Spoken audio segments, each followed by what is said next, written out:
did this.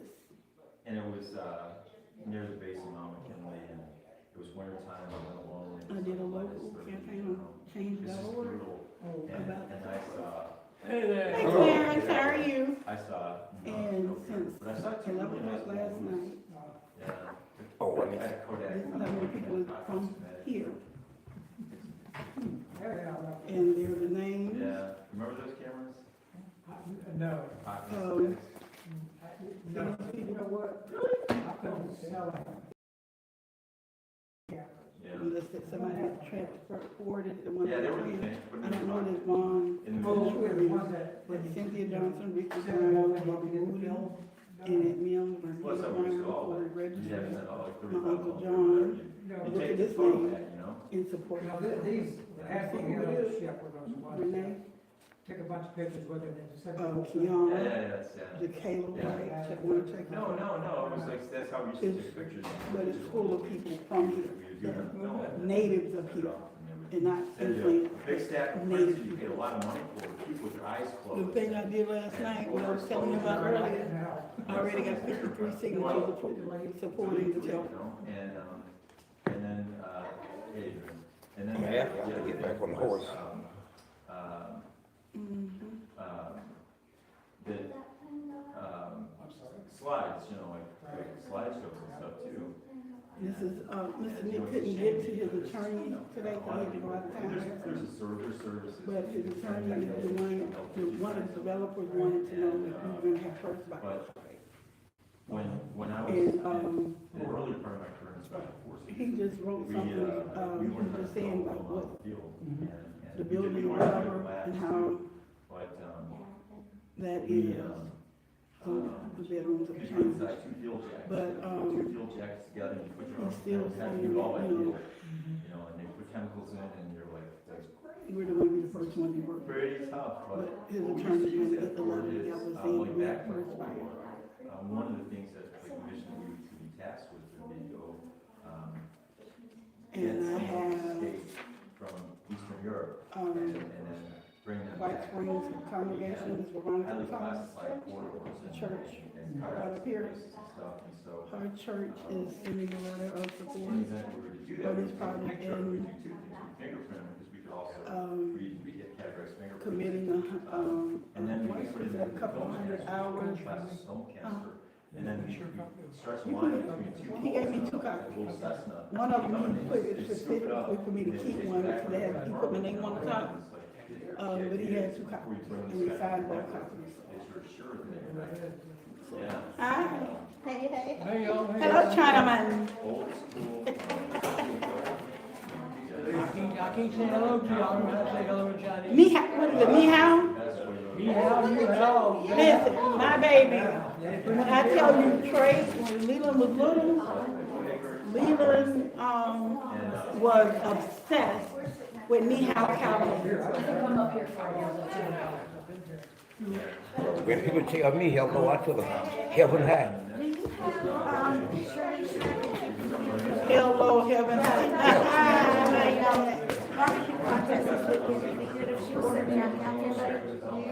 I turned it back into you.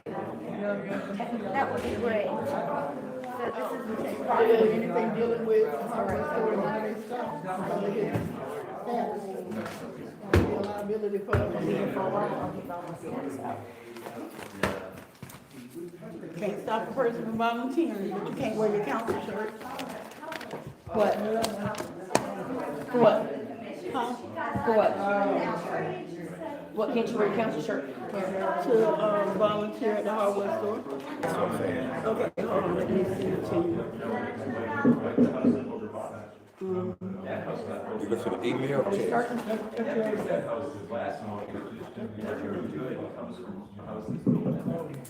That one works. That one doesn't. Hit the button there. Yeah, Push the We'll button. do it later. I'll get it later. well, we still gotta wait, we're waiting on the rest of the, Yeah. I'm saying, but I got, yeah, what's your text? Your email? either Willie C. Email, or just Willie email. Your text, I'm texting it to you. 386, Is this the one that moves? 334, 6, 3, 57, 3, 2, 3, 4, One that moves. Oh, 2, 3, 4, 3, 8, 6, 2, 3, 4. 57, 2, 3. I got that in I know you over here. You guys, what's I give you? You pen? here. Okay, I just sent it to you. Put my reader on. Waiting on Miss Rhonda. Oh, you will have our quarter. We got one seat over here. You coming on this side now? Okay,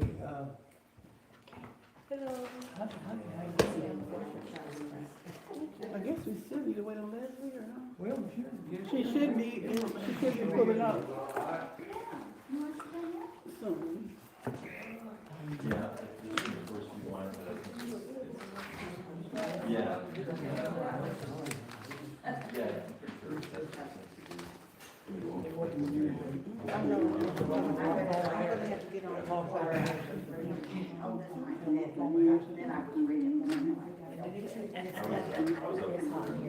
Yeah, no.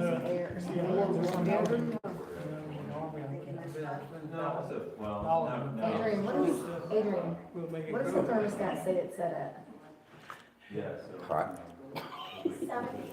Oh, heaven. What is it all like? Push the bottom it down to about 73. Thank you, because I think everybody's gonna start melting. I'm melting, I'm I'm melting. about to. Overhead fan or something.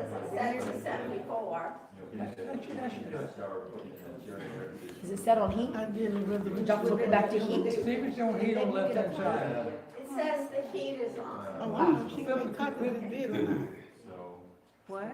This is running back. Like, that's what it said. Now it says 80. Oh, I asked. Somebody got been good. That ain't coming down anymore. That was That's my like, little, Now it's on.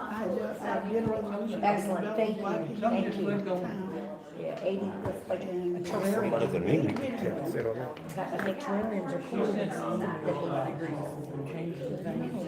I just made this kind of fall. Okay, because there was something else she was changing too. I've got my upstairs windows open, overhead fan going. And then we'll do the presentation. Turn the fan off if it gets below 40 degrees. Can't do it. No, it's getting close to 88 now tonight, so we have to heat. You just But we also run the heat. We have to do it because it's like without it, it's temperature. exactly about that, what's going on, because you see what crap. Yeah, it's insane.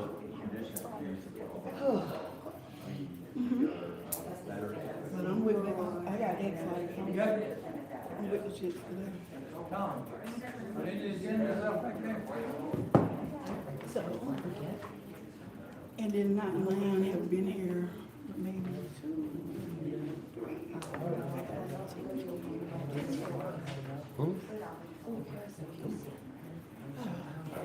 What are you talking about? Can you table the minutes from the 23rd? Are they? We're not going into our meeting until after both presentations. Yeah. Wait, hold on. Well, yeah, I did. Hold on. Get the money back.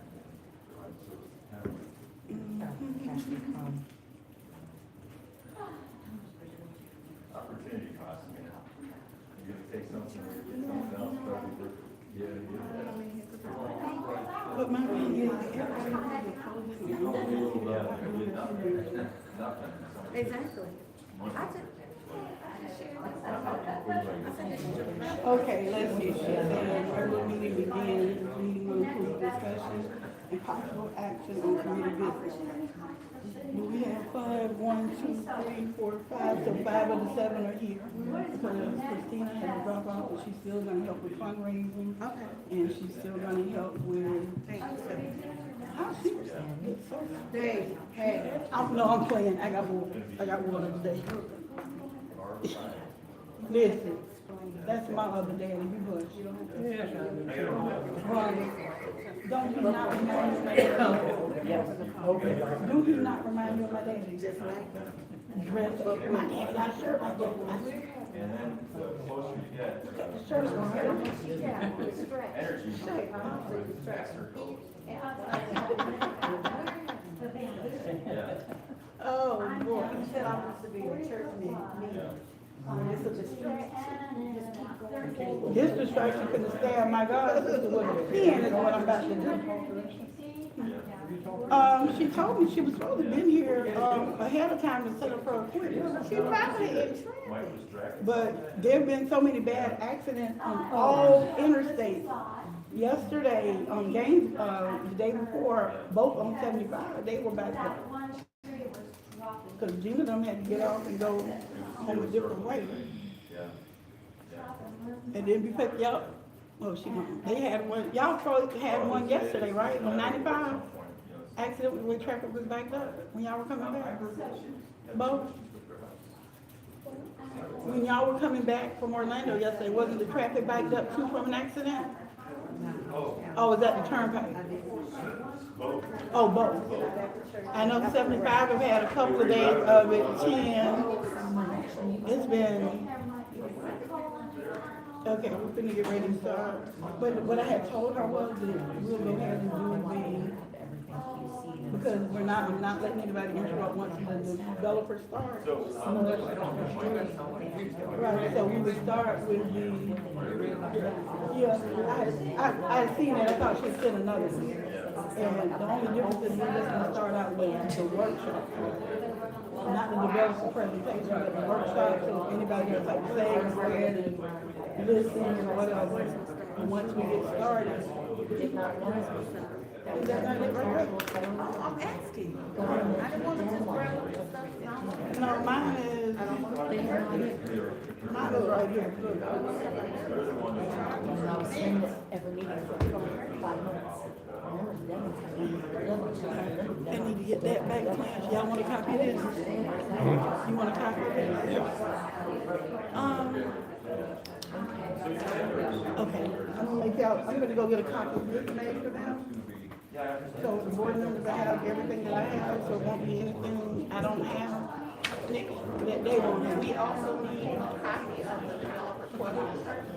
Oh, yeah. Where are those at? That's what, let me call and see where Leslie's at. Oh, today? No.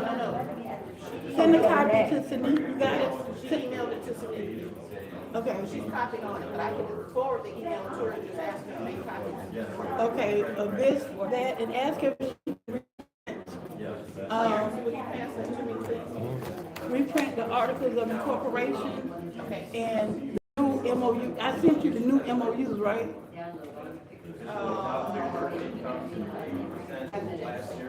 Hold on, let me check to make sure that I sent it to you. Okay. Sent.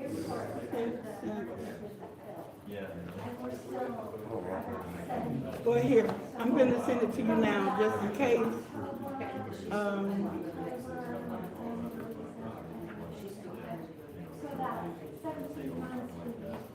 Forward. Oh, well, tell her I just sent her another copy of the MOU if she can print that. You heard, did you say, how you listening? We made. Oh, okay, I'm sending, see the ones that I did the other day, I redid them and refined them and put because I had a lot of revisions on the original with the MOU, and then I just did the final copies on and did it so it wouldn't be so confusing for everybody to read. For the board and you and Leslie to read it. Because I had a lot of things that said revision, I wouldn't change. So I just.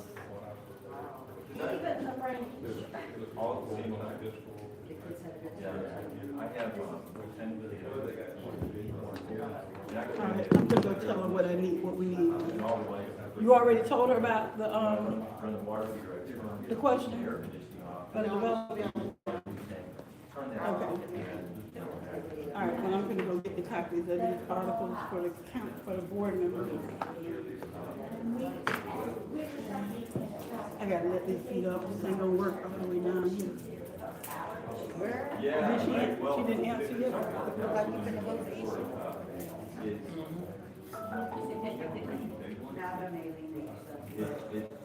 But I know what it's like to live through it. But I'm today, especially for. Hi, how are you? Loud. I'm wonderful. Inside How far voice, away are inside you? voice, inside voice. But this is the time to think about it. Okay, we'll go ahead and do the workshop first, and then we'll wait on you for everything else. Well, actually, it's starting to show up under the radar, but I just don't want to do anything. Mr. G, we need a long extension cord. And then big one hits and everybody's losing their mind. We're gonna start the meeting? And is that gonna be out? Is that gonna be on? So I guess, what Cheryl said. Okay, so when you're doing that, then we switch the sides, right? We come out on the other side. Okay.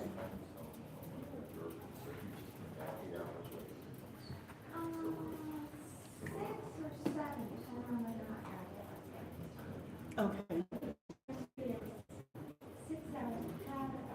All right. And I do have an official thing I need you to do concerning some rumors being spread by a certain council member.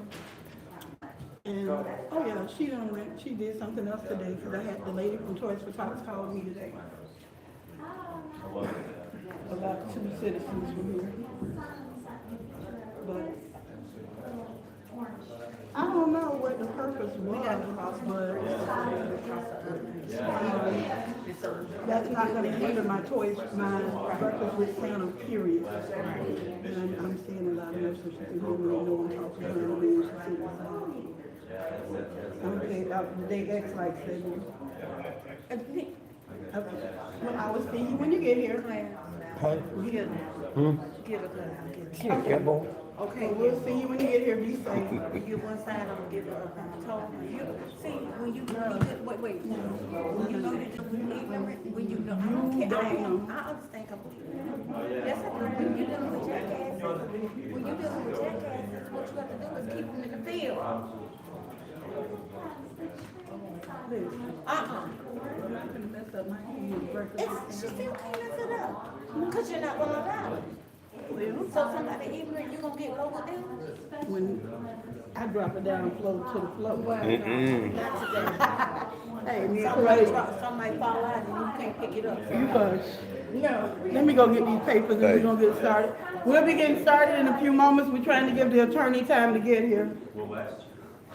Hey, a fool can't make me be a fool because he's a Hey, that part. Tell her. fool. You can be I am not. I'm gonna bend it. I don't think for them to come back and bite me. What? Doesn't make any sense. Not doing it. Oh, let me tell you.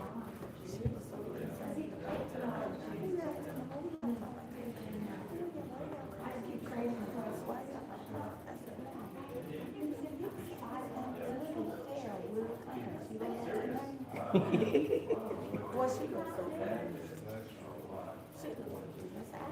Wow. And his name was Willie. Yeah, my dad's friend is on Willie. W-I-L-L-I. Well, Chuck, let's see, Chuck Lee and we're both named by his mom, Henrietta Williams. But Chuck Daddy was a killer, Willie Fred Killer. Yeah. And she named him Willie Charles, and me Willie Fred. Well. He got killed in Vietnam. Yes, he did. But it's okay. So Nikki calls me Lil all the time. That does not mean my name is not wrong. That just means she knows me a little more than the rest of them.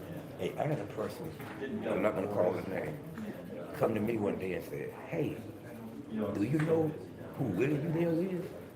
I said, why? He said, because a deputy asked me. He said, a deputy? A sheriff deputy?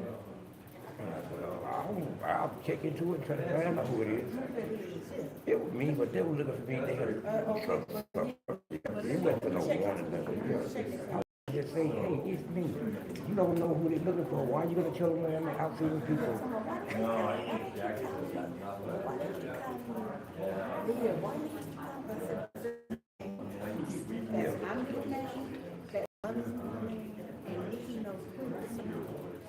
So she called me, and it's okay. Now you can't help me, that's technical. Yeah. And I would say that's a number that no one should I would say is 75% Indiana, there must be something going on. Yeah, Well, I put it like this. My daddy and Kenny Hook were the only two people that actually used to call me grandfather. They, Would that make your name out? no, it's still grandfather, but that's what I prefer. But I answer the vote. Did that make your name out? Oh, I'm still grandfather. They look like a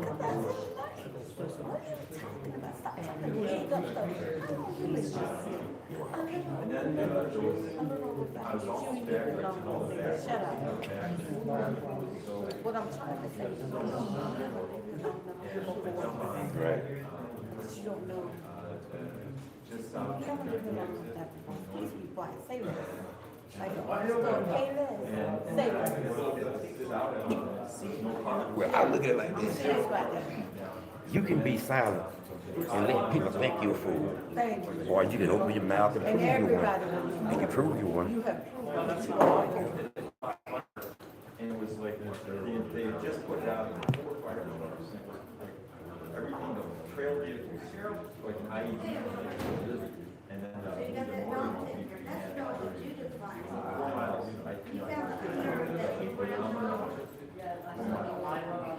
just stop, literally.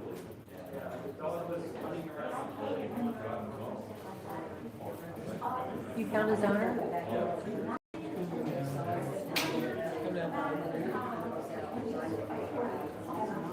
Yeah, that one was bad enough.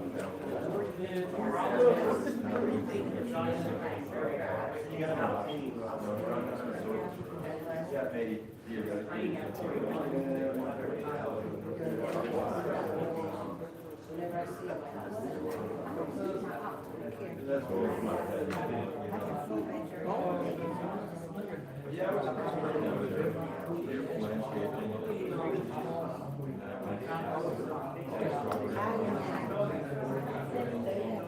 Yeah, there was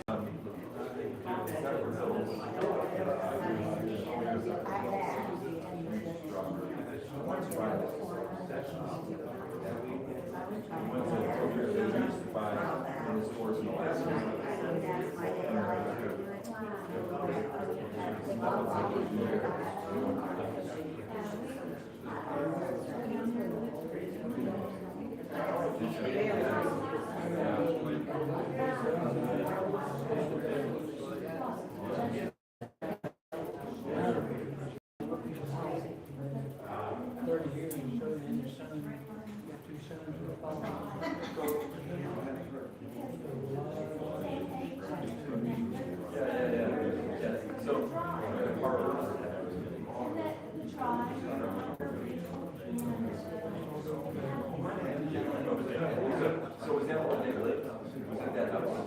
Okay.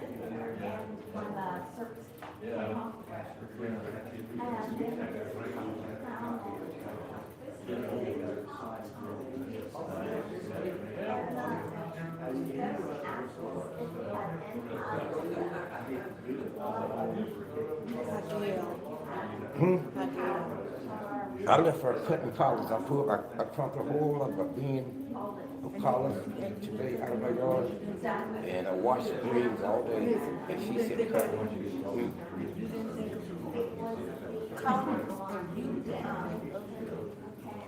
Everybody knew I got an argument. Everybody said, I'm not everybody.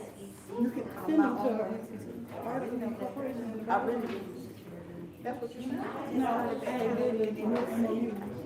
Well, it's not too late for you to get, it's not too late. I got cabbages, I got collards, I got acre peas growing, I got potatoes, I got, Hey, you hear me? He calling them out. I said, I want small white acres. I like small white, with some overlay over it. you know, Nikki, is this what you want them to have? The audience to have? Developer questions? I think that should just be us. That should be their conversation, just be, Yeah, because they're not, We have multiple comments. because, we might change it at the end, depending on what Elizabeth say, but for now, they're not gonna interrupt any presentation. That's why they get their time before. So, My people? she said, no, people. not your baby, no, not your How was work today? Crazy. Well, you had not enough time off. Not nearly enough time off at all. Okay. At all. We're gonna go ahead and do It's gonna be a long, long week. a long week, It's gonna be a long week. and it slides right back down. I hate that chair. Why have we not put that chair outside on the curb to be thrown in the garbage? That's what I wanna It know. went right back down. Lee, it's broken. It doesn't stay up. She's on the floor. Okay, what time, you ready? All my children Like, for real. go to the scrap heap when they start working. Thank you. See? We're getting ready to call this meeting to order. Will you please stand for the invocation and the pledge?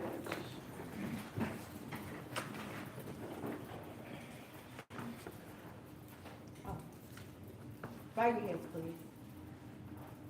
Lord God, we come today hoping that you give us a clear mind and clear thoughts, and that we have a pleasant meeting.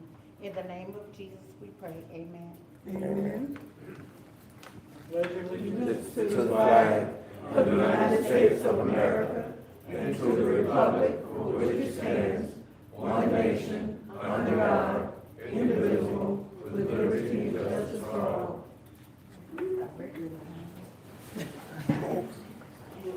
Thanks.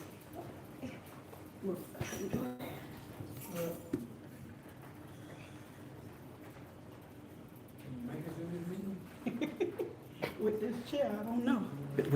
Let's switch chairs. Look, we just gonna stay down a little. There's gonna be to drop it down there. Like you make do.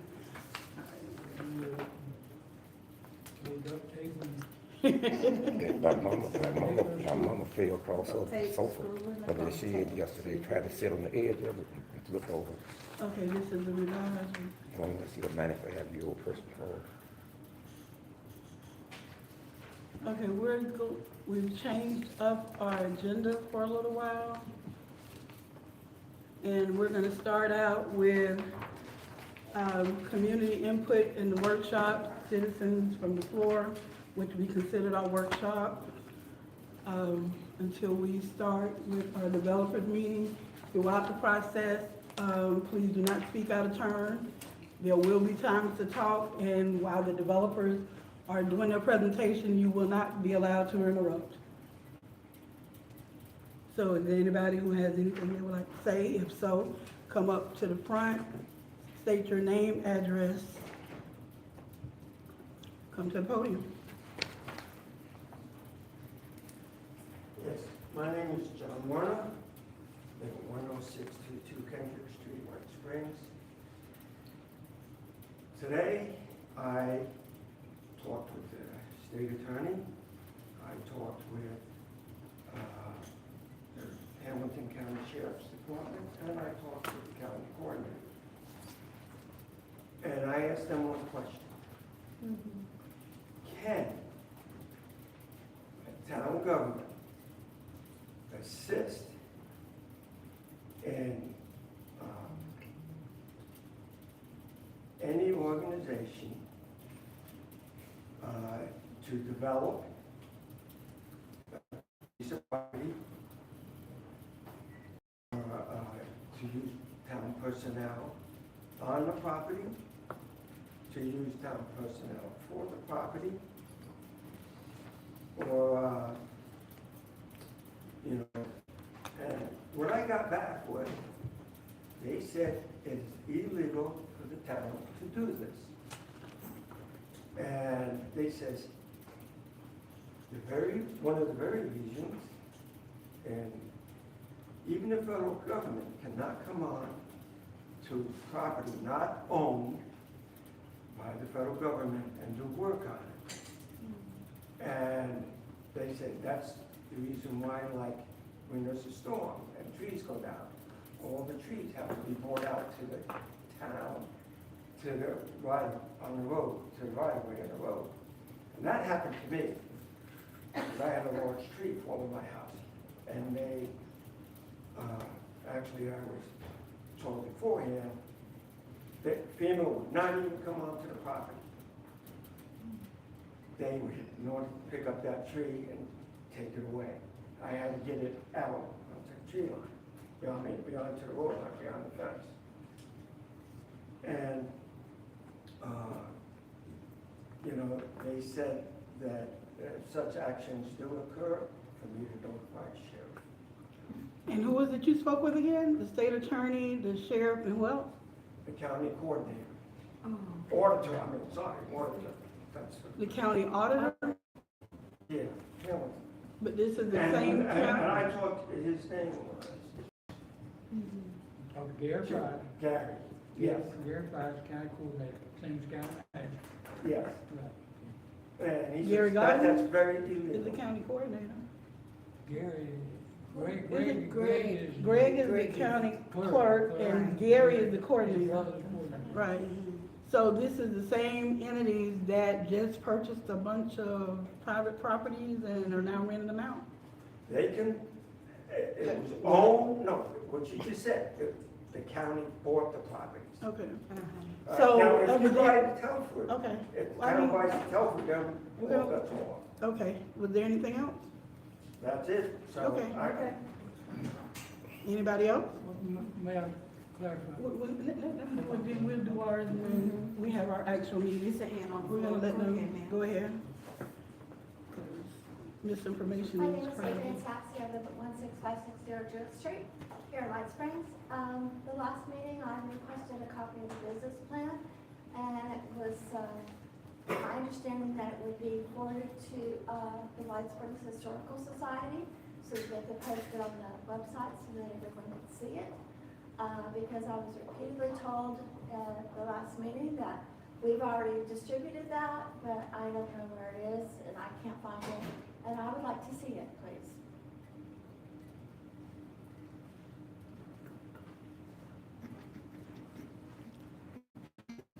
When we're, let me see how I would rephrase this.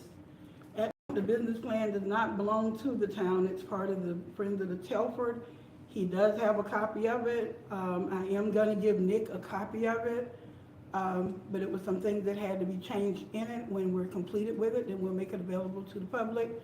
Because we want it to be as transparent as possible. Do you have an estimated time on that now? I do not. I have a question. You said Come to the podium, state your name and address. We're keeping things decent and in order. Cheryl McCall, 16620 Spring Street. You said that it's the property of the Friends of the Telford. What is the Friends of the Telford? Not the property of Friends. No, the work that I've done has all been copyrighted, and that was passed out in the very first meeting to the council, so it is. What is what? You said it was the property of the Friends of the Telford. No, Isn't that what you said to her? I No. said that the business plan that I did Yes. has been every work that I've done was copyrighted. You knew that from the beginning when you, as a council member, approved for us to start this committee. So I don't know why you're acting like you're not familiar or you're not even paying attention to me. But all of my work has been copyrighted. I am going to make it public to the public.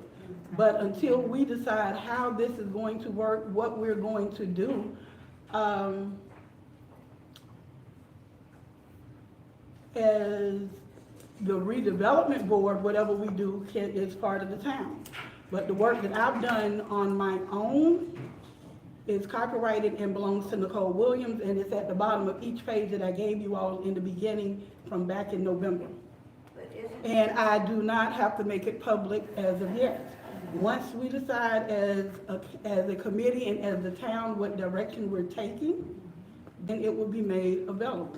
But I thought anything presented at a town meeting? No, ma'am. I have not, I gave Mr. Gardner a copy. I did not present it to the council. I did not present it You to. just said you presented, that's not. No, what you Cheryl, I did not. said. So before we start being confrontational, what I said in the last meeting, and you need to go watch the video, is that I have made a copy available to Mr. Gardner. That is what I said. I have no problem repeating what I say. I stand on business and I stand on what I say. I said I gave him a copy of my business plan because he asked to see it. And I also said that I will make a copy available to put on the page. And what I just told Adrienne is that we had a couple of changes that I have to do to the business plan, and then I will make it available so Nick can put it on the page and we can be as transparent as possible. But as far as me having to give it to you now, I don't have to, because it's my personal property. Until I present it formally to the entire board and the council, which when I do present it to the council, you will have a copy of it anyway. Okay, so what kind of things are you presenting if we're not doing the business? Sit back and watch the meeting.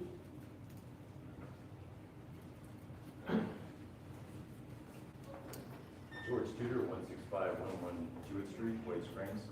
I was at that meeting, and I heard you say with great confidence, you assured us, those of us in the audience, that you had a business plan. And I do. And you also said with great confidence, Mick handed you a business card with his address. And I did. And you said, you didn't say it was copyrighted, you said you had a business plan, and you were gonna provide it to him, and put it on the website so that we could present the greatest transparency.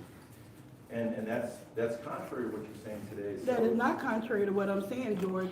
You're trying to be make it seem like it's contrary to what I said, and let me say it again, for everybody to listen, hear, and understand. Had you been coming to the beginning meetings instead of picking this up in the middle? Wait, No, hold on. These are the rules. The rules are the. George, podium, I'm speaking. No, these are the rules. That when I'm at the podium, that I own the time. You my asked 5 me a minutes. question. That's true. You come to more meetings than most anyone in this town, and I was at that meeting. You told us in the audience that you had a business plan and you were going to provide it to them. So that's the conclusion of my. Did she give a date to provide it? No. I Did she not. give a date to provide it? No. Yes, she No, gave- what date did she say? Minutes, of minutes. What date did she give? We You gonna- said she gave a date? Were you Repeat there the at date the she meeting, gave. sir? Yes. Yeah. Repeat the date that she gave.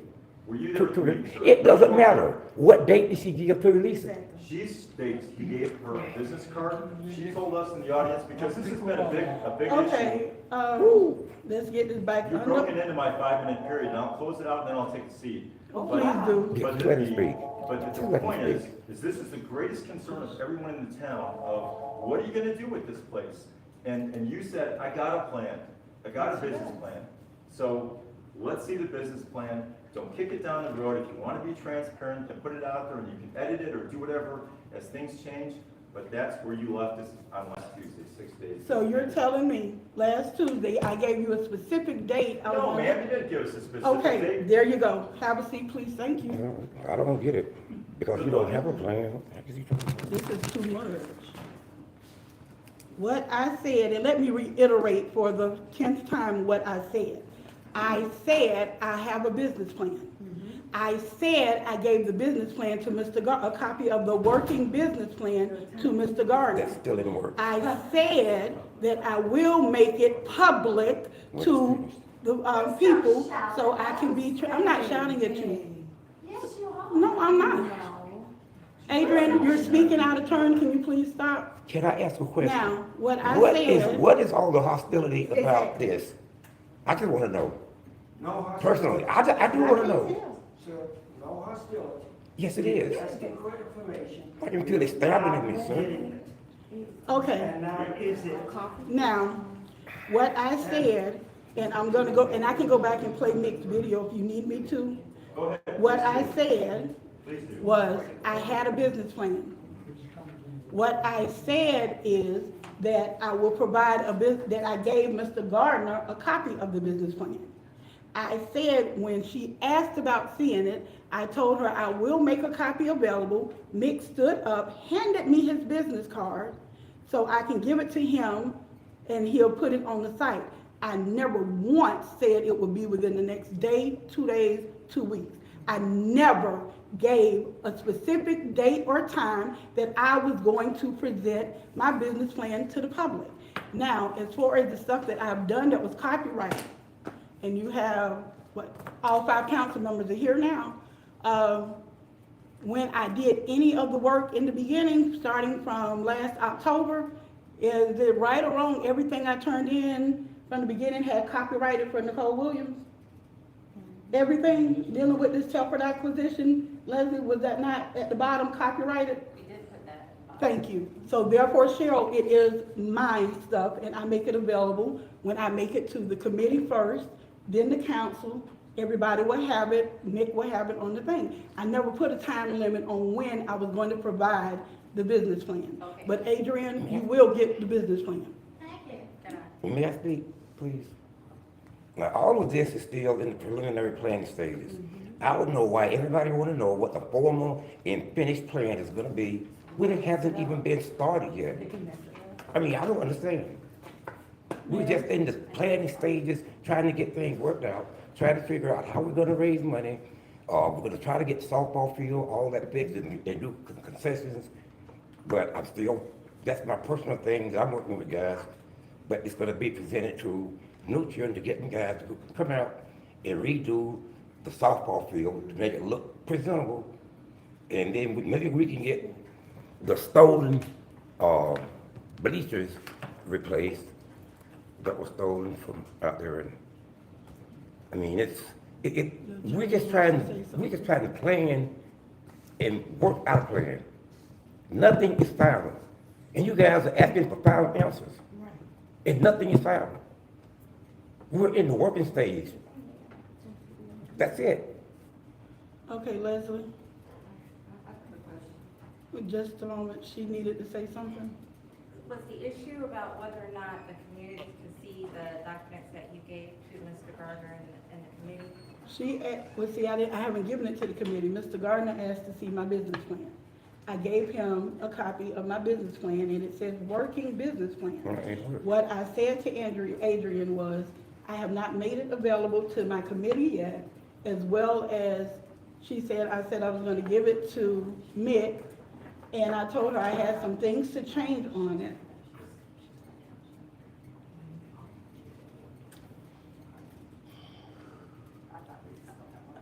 I told her that I had some changes I had to make on it, and then it will be available to the public so we could be as transparent as possible.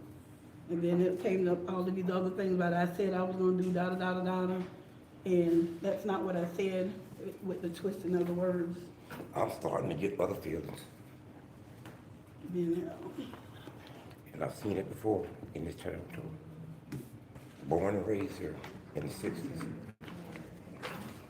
Beer bottles thrown at me, walking down the street. We've got to get our first printer on. So do we need to switch sides? Yes, go ahead and let's do that. Yeah, We gotta be able to look this way. Girl, come on. What did you just tell me? All right, we gotta switch sides and come on this side. After this first presentation, we'll take some more questions, but throughout this presentation, everyone needs to maintain their silence. That's such hostilities. Been like that. Maybe too much milk in it. No, we're just gonna switch it over and so, and can everyone, huh?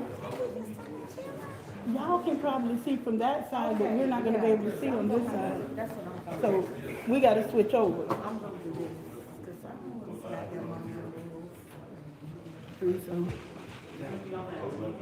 okay, so, I'm gonna try to do it up there, but the Wi-Fi, are you having problems with the Wi-Fi? you need my hotspot?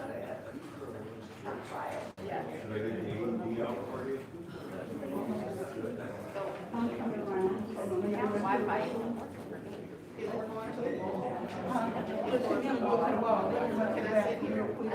Yes, oh yeah, you can see this.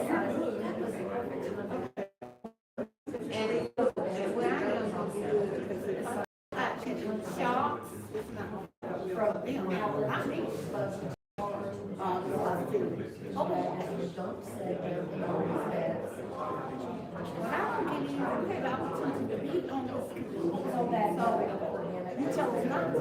So now why are we going? Because you, they're gonna come to the session. No. That girl's still in here. With the weight loss and all, she's still in here. No, but I knew the rest of the reason because I replaced it with that. So that's this. So I built raised bed because the Senate laws. What I have is two 4x8s, and the center aisle, and then the center. I have chickens, I have ducks, I have pigs. I ordered some, a big box of them a few years ago, and then I had 40 chickens, and I was getting and then there's a weekend. I like a tree, my neighbors are fell on my chicken coop, my chicken run, everything. I love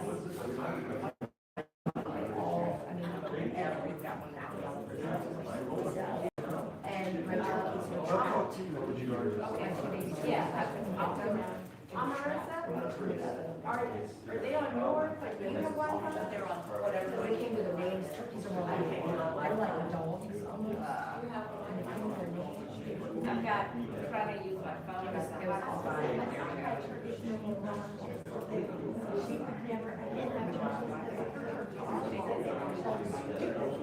Oh, they're going to the box for dogs. I mean, they are stupid. One of them somehow was out shelter, and it rained on the ground. Because they're done. They're done. And they will drink them all. This is what I started. That was the box. This is where I started. Filling in all the areas. I have some hexagon concrete slabs that were like regular. I have all carpet thick satin, all that stuff. So I'm filling all that in. Wait, we can't know what you got. What? No, we're waiting on her to get everything. We're waiting, Sorry, we don't have, apparently the Wi-Fi is down. Neat went to go get it. I'm on my hotspot, so hopefully that Wi-Fi's allowing.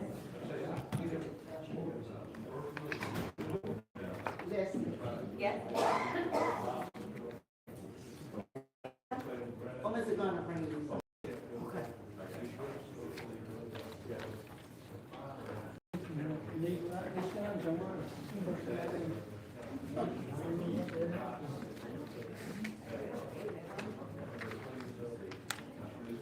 So,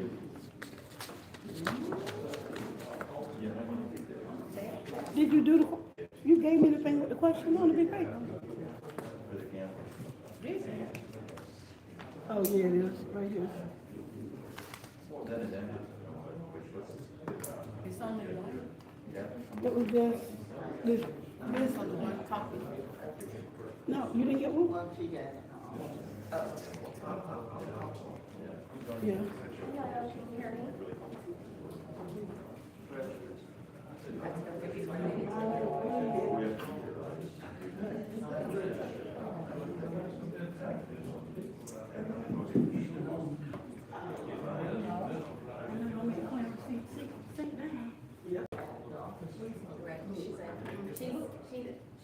She's connecting her audio.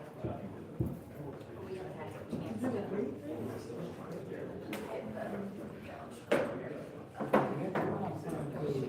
She's got a hard out. Yeah. You can go ahead and she, can you hear her? Or are you on?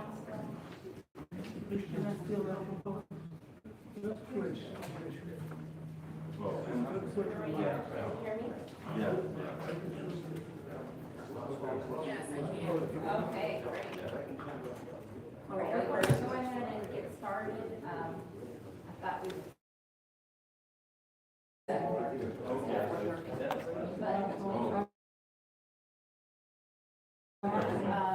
And you can go ahead and start.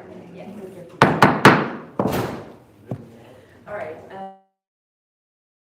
I'm Leo Price, and she's a co-founder of PMGL Development. She leads project strategy and operations, focusing on complex renovations, ground-up construction, and community-driven development. She has over a decade of experience. She brings practical, solution-oriented approach to projects, emphasis on feasibility, cost control, and from pre-development through construction. Ms. Marie Price is our first.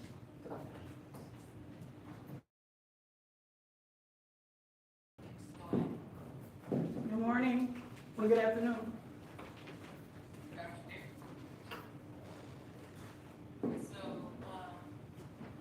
Just to give you a brief one, thank you so much for the introduction. Like I said, we're in Washington, D.C., and we specialize in complex renovations, ground up construction, community-focused projects. All much of our work is in urban environments, via the same job we're managing on a day-to-day basis. It's like the buildings and budget constraints and coordinations. So, just in looking a little bit at what you guys are looking into, it looks like Nobody can hear. the type of structure, a type cost structure, a type cost construction budget. We're dealing with historical structures that can sometimes be a little bit more challenging. The numbers and the budget that we put in place not always stay in place. So you have to be flexible when it comes to historical and being able to operate on a third-party operator. So that way you do it well, you are compliant, and make sure in place. Not sure what you guys typically have in place for flood insurance, but there are spaces where we've seen historical tax credits, we've seen federal grants, local incentives, sometimes private capital financing is always really helpful. Older buildings almost always cost more than they should expect, like I said, so this the goals are over time. We have a lot of hands-on policy feasibilities, and I'm not sure if you guys have done looking to do that, but that's something that we really focus on before pre-development. Are there any questions for me? You need to repeat a bunch of it, because you couldn't hear. Yeah. Yeah, we couldn't hear some of the things that she said. But, I don't know if she mentioned it, but, what types of projects are most comparable? Or I can repeat it to talk with the microphone. Okay. What types of projects are most comparable to White Springs, to what we're considering here in White Springs, and what made them successful? I can barely hear you when in and out. Can you hear me? Are you able to hear me? Okay, yes. Okay. The question was, to White Springs. Small rural areas. Realistically. Realistically, yes. She froze. It's frozen? Yes. I didn't hear any, so sorry. Sorry. It's really chopping down. Yeah. The question was if you could tell us about any projects that you've done that are similar to White Springs in the sense of a small community, rural, historic. Sure. So, our background is around historical housing. Most of the housing in DC, if they are historical, is really focused on everything from window to windows, windows to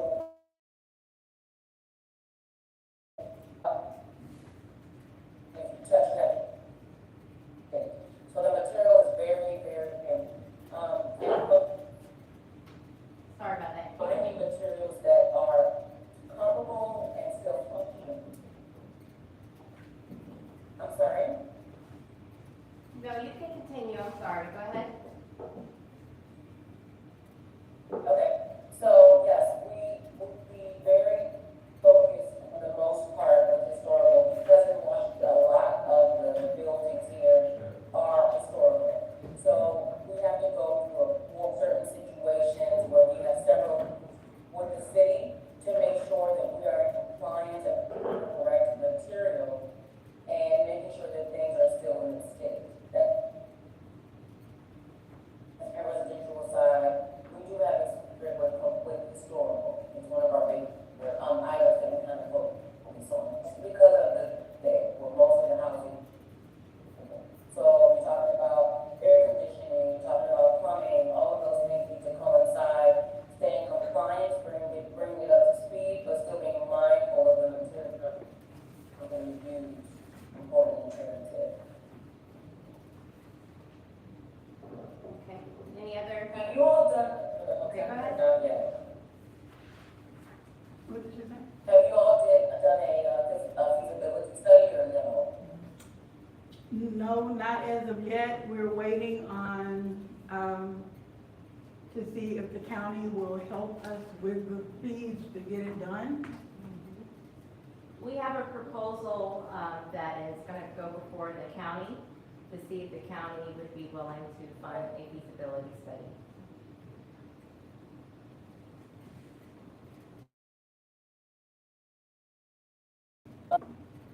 More be on the things that you have in mind going into a historical project. So that will be very important to have in hand. My other question is, do you guys Telford hotel or if plan, like how do you plan to do the acquisition? That is still one of the things that we're considering. That's one of the reasons why we want to hear different options that are available for the town as far as acquiring the land and what that would look like. The owner is in touch with the town, and he's aware that the town is interested in the property, and he's interested in selling the property to the town, but there's a lot that we have to do before we can get to that point.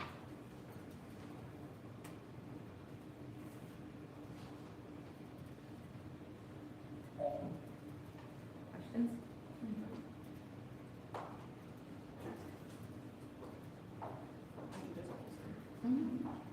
So you've indicated that you have a substantial amount of experience with residential projects. Could you expound on your commercial experience? She noted that you have did you hear the question? The question was. Yes, I did hear the question. Okay, go ahead. So on the commercial side, we do work up from the ground up. In some instances, we completely, or depending if it's a historical building, we demo it in phases. Again, because it's historical, it's a different ball.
were you able to hear the part of, she does a lot of work in The homes as well.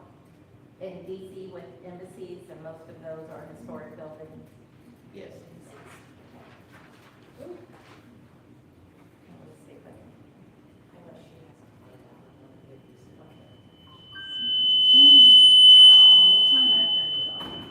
find out. Okay.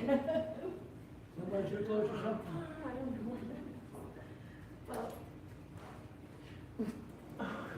Maria, thank you so much for joining. I know you have a heart out.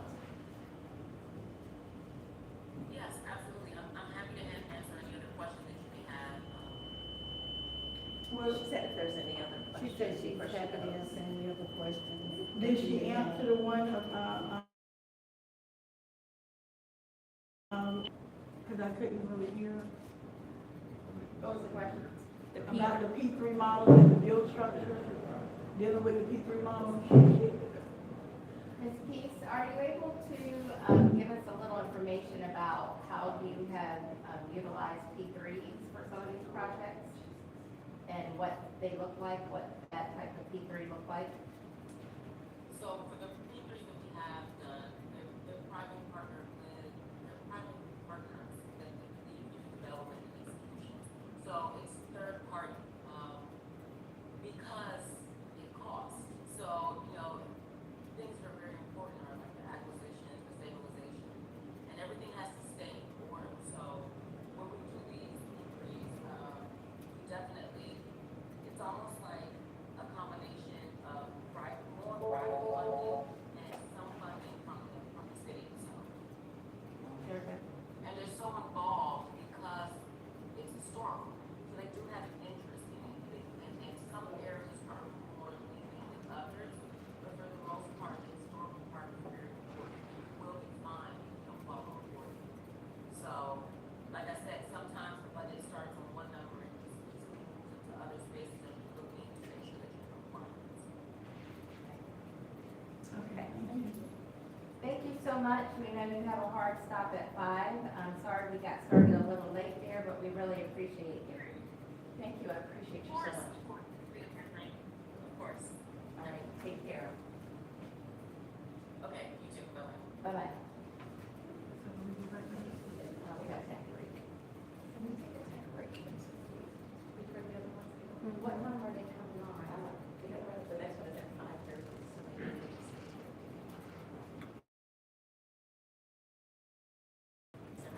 Yeah, we'll see. I don't believe anybody was able to hear any of that presentation. Well, that's why we're taking a tech break to get. We have a couple more. Basically, she mentioned that she has a lot of experience doing projects with residential and historic. In DC, she works on some of the projects involving the embassies, which are also historic buildings, and the procedures that you have to go through to make sure you're in compliance when dealing with historic buildings and the different phases. She was supposed to be interested in the top floor. She Yeah. wasn't in any of the other projects. That's her specialist. Right. So she's kind of like a consultant for the town, is that correct? She would be a developer. No. No, we're just reaching out to developers. She is going to be. The next development. people that you'll hear for the next hour or so will be all developers. So what does a developer do? This is not. The topics on the weekend. No. You guys direct the questions to the council, I represent the council. Yeah, come to the podium.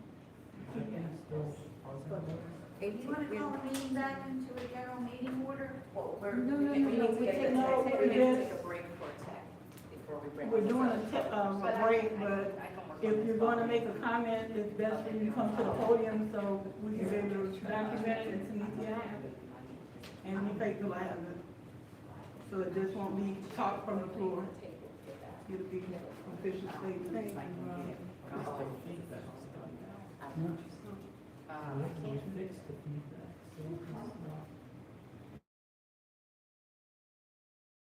Okay. a developer does when they come into the project, what they do to help us get to where we want to be. What are their jobs? What do they do?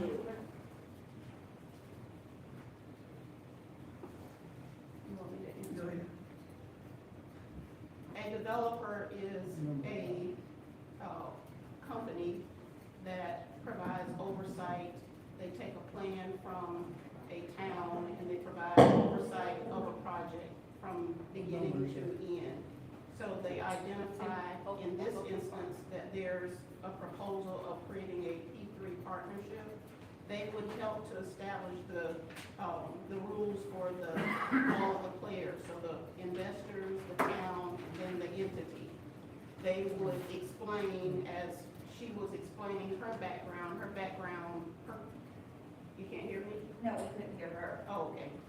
Her company's specialty is in developing residential historical properties. So the attorney had her provide information about her company because she has a background in historical properties. And so a developer would help the town create the plan. What she's suggesting is that there's a necessity of a feasibility study to be completed so that it basically provides you with the parameters that this is what can be done. She would help secure the investors. She would help secure the grant funding. She basically, a developer manages the total project. So that's what they do in general. And so if you think about it in that perspective, that'll give you an understanding of what each of them are proposing. They're basically explaining to us their experience in how they could specifically help in developing this project. So they develop the project. They take it from the beginning, and that's the question that was asked, to make it relevant in terms of a commercial project. They would handle it from the ground up. So once the town had agreed on how they want the Telford to be utilized, once the feasibility study is completed and it makes it a logical, you guys have approved this project and you have the appraisal, the developer puts all of the specifics for the project in place and they pursue that. So they put the workers on the ground to fulfill what we picture in our. Develop it, and they can help you develop it from the beginning, put the thought together. They'll take everything you have to a executable plan. They're going to see the project through. So you want to be understanding how each of their skills varies from the next, how they're going to manage costs, how they're going to get the money because the town isn't positioned to expend any money. Those are the kind of things we want to understand from each one of them. Why them? Where is their specialty? You know, where is their experience? How do they, what projects similar? How long has it taken? Just understanding why them over another developer. Now, when you talk about a developer in general, do they know the legality of how to take the donations, how to report the donations, how to report the donations? What happens if, do they come in after it's a done deal? Or would they start when we're taking the donations and say, you can do this, this, and this, and if it doesn't come to fruition, then this is how you back it up? So is that a developer thing, or is that somebody else's? The developer can handle as much as the town delegates to them to handle. So for these developers, each one of them were provided, I want to say 20 questions that they're anticipating that in their initial presentation, they need to address 20 questions that are all the same questions for each of them. And so after they provided that information, if there again is additional questions, the committee members can ask follow-up questions. But the attorney has proposed to them about 20 questions that she expects them to provide for us by way of just explaining. So typically they're always start off with just giving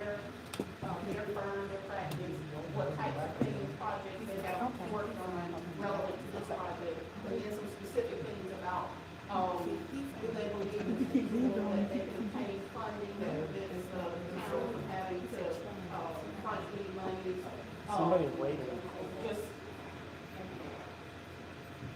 basic questions. Correct. And, who pays the developers, that part of the P3, are they one of these? The developers secure, if you look at them in terms of a project manager, that's really the best way of thinking about a developer, that they secure their funds from out of the funds that are obtained. So they would deal, Acquisition funds, or is this after the acquisition? it can be depending on the developer. It can be from the beginning of this process. It just depends on what the town or the entities involved contract with the developer.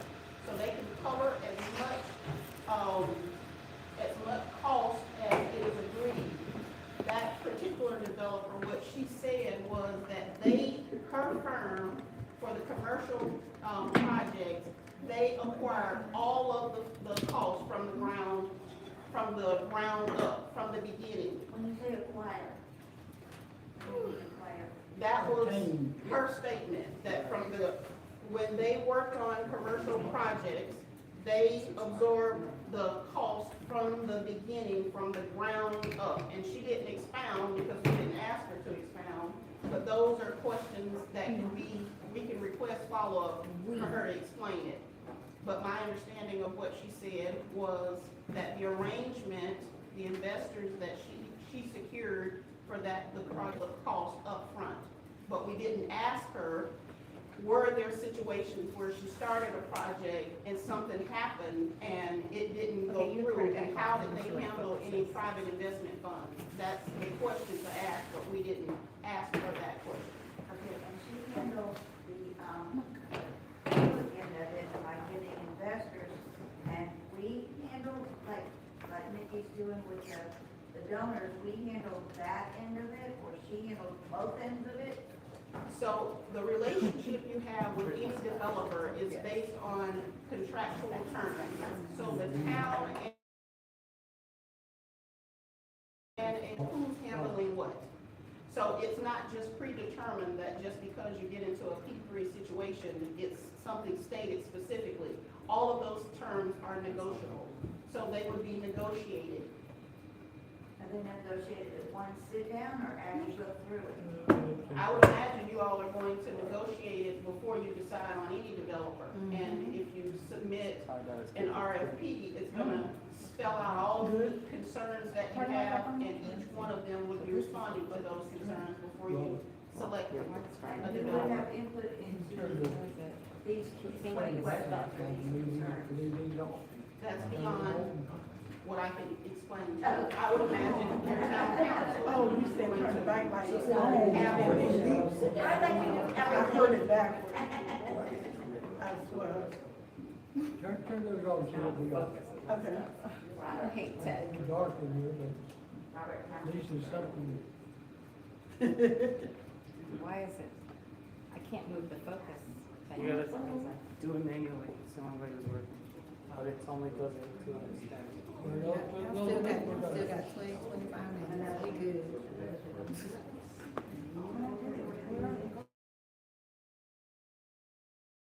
Projector. Yeah.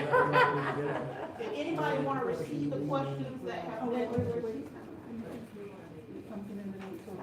the questions that have been sent to all of the developers? If you raise your hand, I'll bring you a copy of it. Okay. I have muscles. I'm just afraid I'm gonna break it. Yes, which is very possible. That's, I would leave it as good as we're doing. Put another vote with them? Want it higher?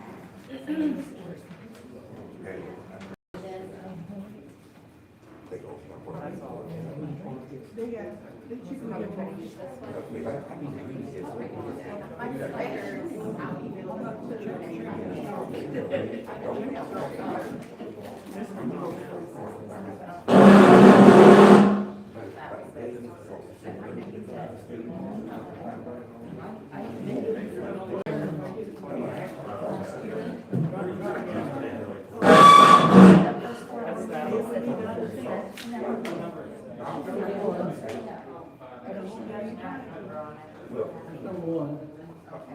I need to read this too. That's what she's giving them a copy of now. Well, I still need to read it so you must understand about myself. Here, Robert. Child white friends in the early stages of exploring of the private market. Still exploring. Oh, Jesus. Have mercy. Use the paper clips. Did I just have another one? No. You want to get two? Oh, here it is. Here's one right here.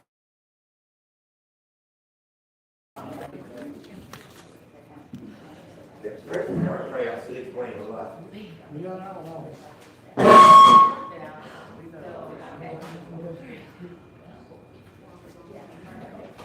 There's a little red button on the, hit that. Okay. I think there's two. So we got to Can we try wait. putting audio through that and see how that You works? about ready to start that? Ron? We're still tech supported.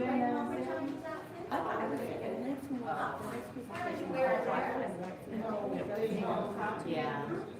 We got to get audio through.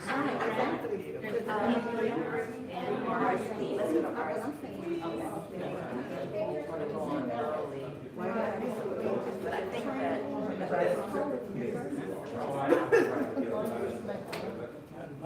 Yeah, I got the body. But that's one goal, is not to Put some audio. But it's like opening YouTube. You could have left that part out there, didn't So I meant through the computer. Yeah. Oh, where's the audio coming from? Adrienne, do you have something to say before we start acting? Go ahead. Go ahead and ask the question, because once we start with the developers, you're not gonna be able to ask these questions, so wait. During my presentation. Rhonda, hit that gavel and ask everybody to be quiet, please. I ain't say beat you there. Shut up. Right? I got it. Yes, ma'am, I have a question. A Okay. few minutes ago, the gentleman who was sitting behind, who, I don't know who that was. This man here?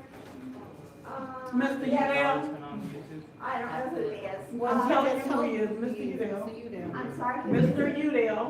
Okay, Mr. Udell said that they had to fix up the softball field, bleachers.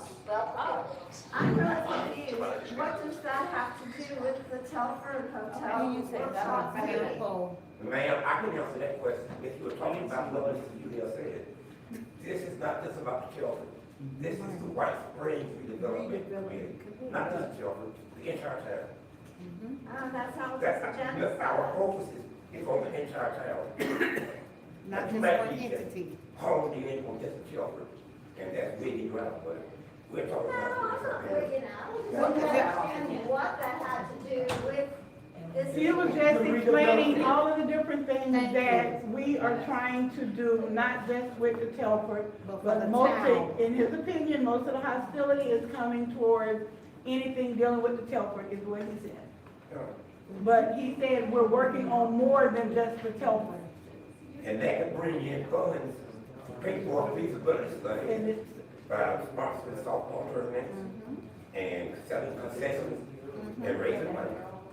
It's not just children. he's talking about ways to fundraise for us to make this There's project something on here that does the work. A success.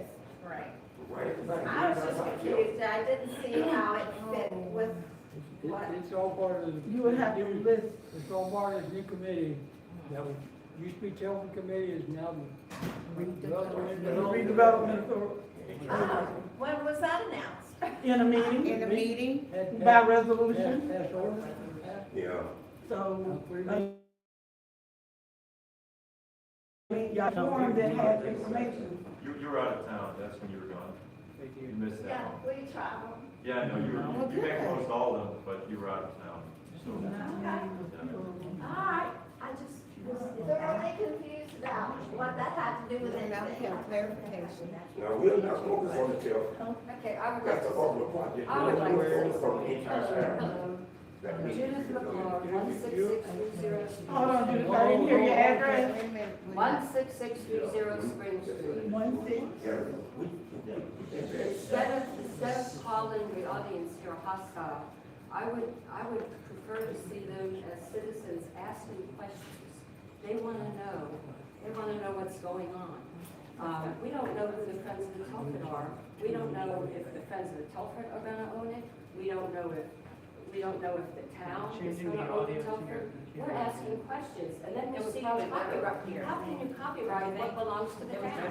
The town did not do the work, I did, and my work is copyrighted, and it is legal. But to answer your question, since October, this has been up.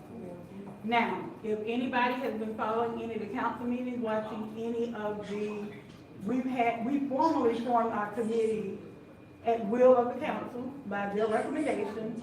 Our first meeting was in January, where we formed a Christian board, Friends of the Telford. If you do not know who Friends of the Telford is, that means you have not been keeping up with town meetings and what's been going on in the town. The people on the board, just give me a clue. Who are the friends? The Friends of the Telford is the name of the board, but we officially changed part of that so it can be the White Springs Redevelopment Agency Committee. Yes, we did. Because we decided to broaden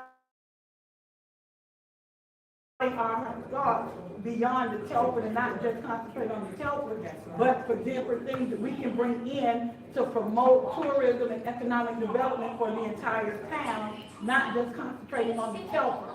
But with the things that are going on with the Telford, we're still Friends of the Telford. And Friends of the Telford is basically not all of the members of the White Springs Redevelopment Committee, but some of the members of the Redevelopment Committee, but we're all working hand in hand, trying to promote White Springs, promote economic development, promote tourism, to get our town back to the way it used to be. But my question is, why would you copyright it? Why would I copyright it? Because because before I presented it to the town, it was my work. All of my work, my personal things that I do is gonna be copyrighted, so nobody steal my ideas and present it as their own. Which it has been done in this area before, and I'm not gonna allow it to be done. So my work was copyrighted because it was my work, it was not used with town funds, not used with town staff, but work that Nicole did on her own free time, not as part of the council. Is it gonna be your hotel or? No. Judith, listen, I don't know what all the rumors and stuff that has been going around. If y'all pay attention in the meeting, and this is not yelling, but I'm just getting a little frustrated, going around in circles, everybody's saying the same thing, saying the same questions, and making it be the same. This will be a PPP. Now, if you don't know what a 3P is, just ask the question, what is a PPP? That is a public-private partnership, which means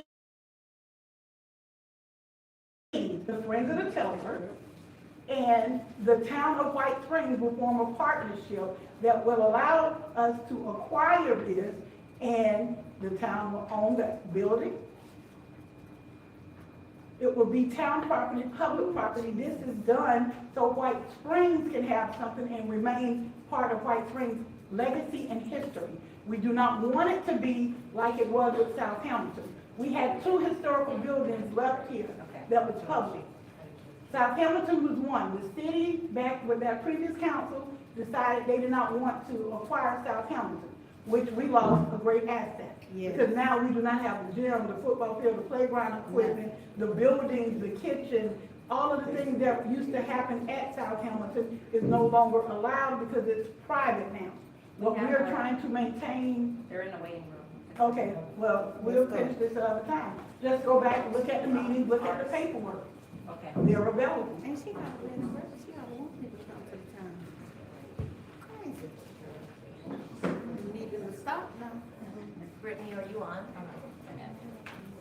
to see Les. Oh, she's so beautiful. Ricky, are you on? That face looks so. Right. Okay, we're getting ready to start. I need everyone to be quiet. Hold on one second, I can't hear you. I'm sorry, is Michael on? Mr. Udell, we're getting ready to start, please. Wait, so Michael is still late? Okay, we've got, is he, do you know when he's gonna land? I'm trying to wait to connect us.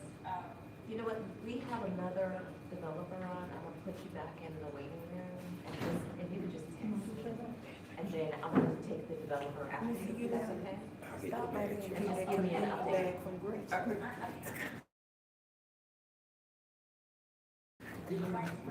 by there and get that communion bag. And then- But it might not No, be just, Cheryl. hold on, there's somebody waiting for you, let's just see if he lands. Just, can you just hold on for a second? I know we're running just a little bit.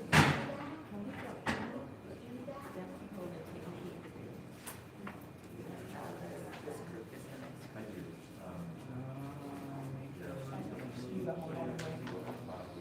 I gotta change a setting here for it goes to the audio on the computer. Yeah, to get the audio back. Well, that's the only thing that's sort of my favorite. Yeah, I would know how to do this in, WebEx. How did we get it, because it was in the projector and then. Well, the computer audio is going to the projector, but your audio for this has got a setting somewhere that's pushing it out to the, yeah, that link is inside. Yeah, is it still on? Yeah. Okay, so our next presenter, everyone, is, has 30 years of experience in real estate sales, development, and management. He's overseen all phases of multi-million-dollar construction, infrastructure, water, sewer, environmental projects for government and private sector clients. He holds the distinction of being the first minority U.S. Department of Defense contractor. Yeah, there's no microphone, I'm so sorry. Yeah, you can just let people talk through it. This is Lee Brown, you guys.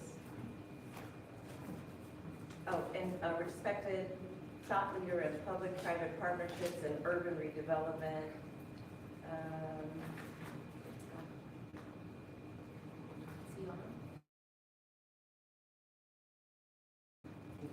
Yes, I'm on. Can you hear me? Oh, yeah, great, I can hear you. You're on with the council, the redevelopment committee. You want to introduce yourself, and then they'll have questions for you. Sure. Good afternoon, everyone. Nice to meet you. Good afternoon. Good afternoon. Thank you. I'm Lee Brown. I'm the president and CEO of the Committe Group. We are real estate developers that specialize in public-private partnerships. We have completed a significant number of public-private partnership projects throughout the Southeast. Those projects span everywhere from healthcare to K-12 to student housing, hospitality, you pretty much name it. We have probably completed a project similar in scope and nature for and in partnership with public bodies. So our goal is to understand the need of the agency, city, or county that we're working with, and try to come up with practical solutions using P3 methodology to move those projects forward.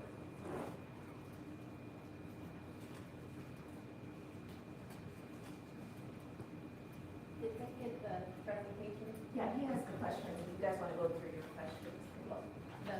Like where they do the, I guess, oh, intro.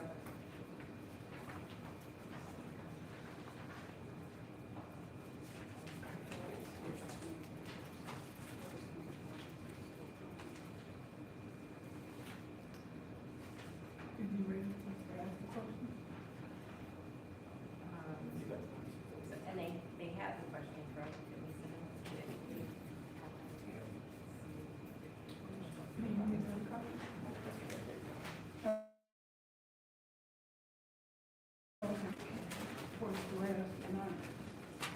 Mr. Brown, can you hear me? I can. Can you tell us about one comparable project that you've done Regarding a small town or rural area or historic redevelopment? Sure. And so I would say we had a significant number of projects in small communities ranging from about 3,500 in population up to about 38,000 in population. One that's similar to what you guys are contemplating is a project that we're currently doing in partnership with the city of Pine Bluff, Arkansas right now. A small community in Arkansas that has a population of about 38,000 people. We're currently developing a 125-room Courtyard by Marriott hotel. It's one of its first of its kind public-private partnership in the state of Arkansas. It's slated to open in the fall of 2026. So we have made quite a substantial gain on construction. A little history about this project is that when we were approached about this project, there was an abandoned hotel attached to the convention center. So this is a convention center hotel. And so we had to analyze for the city whether or not it was practical to try and revitalize the existing hotel that was currently attached to the convention center, or whether we should do a demolition and rebuild. And so on this particular project, after doing feasibility studies and doing our assessments, we felt that the best course of action was to actually demolish the existing hotel, which we did in November of 2024. We demolished the existing hotel construction site, and then started construction in January of 2025 on this new $27 million Courtyard by Marriott. And I kind of made a note of the questions that you all want to cover, so if you want me to just kind of run through those, I can, or I can call after each one that you ask me questions. Okay. If you could run through the questions, that would be great. Sure. So structurally, the challenge we were facing on this particular project was that in the state of Arkansas, municipalities are not allowed to own hotels. They can own convention centers, but not hotels. So our legal team, after doing research, we learned that there was a structure that we could create called a public facilities board. We could create that entity on behalf of the city, and that entity would be able to partner with us to create a municipal hotel. And so we created a public facilities board, and we used a USDA guaranteed loan. The loan was issued by Former State Bank out of Harrisburg, Illinois. Another small community of about 8,000 people where we had built a school and listed to the public school district there. So Former State Bank did the financing. USDA did a 80% loan guarantee. We put $1.7 million in capital in the project. The city put about $6 million of capital in the project, and we were able to get the funding in place for that. So I kind of talked about the role of the public body kind of in this instance, which was this brand new public facilities board that we created was the actual borrower. We were actually able to take an entity that had no history and use the feasibility studies, the financial performance, and the strength of the operators to get USDA not just on the state level, but because this project is more than $10 million, it had to go to the federal level for approval as well. So they were able to gain both state and federal level approvals for the USDA guarantee loan on this particular transaction. And then I would say, from the standpoint of lessons learned on this project, we learned a lot about, I think, government financing and how political climate impacted, because at the time that we started this project, there was a change of administration at the federal level. And so a lot of the offices were gutted because people had left office when the incoming administration came in, and so it caused a substantial delay in us gaining approval at the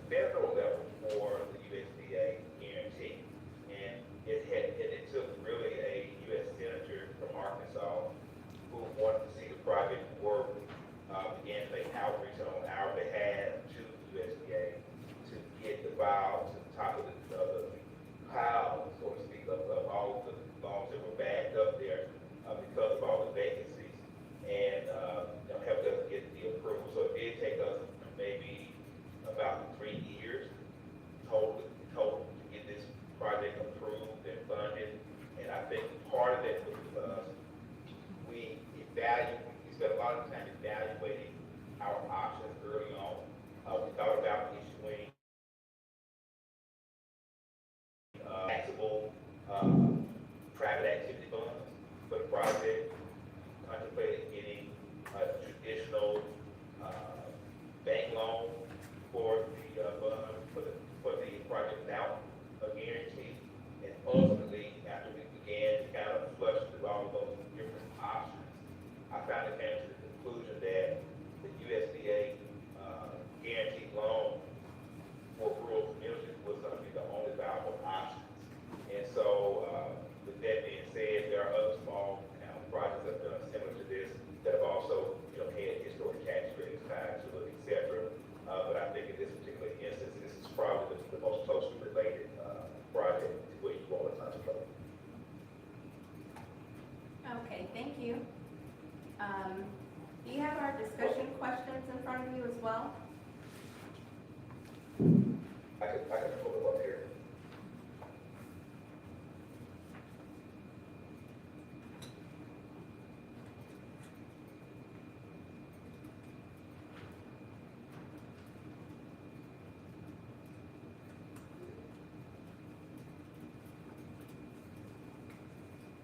Okay, yes.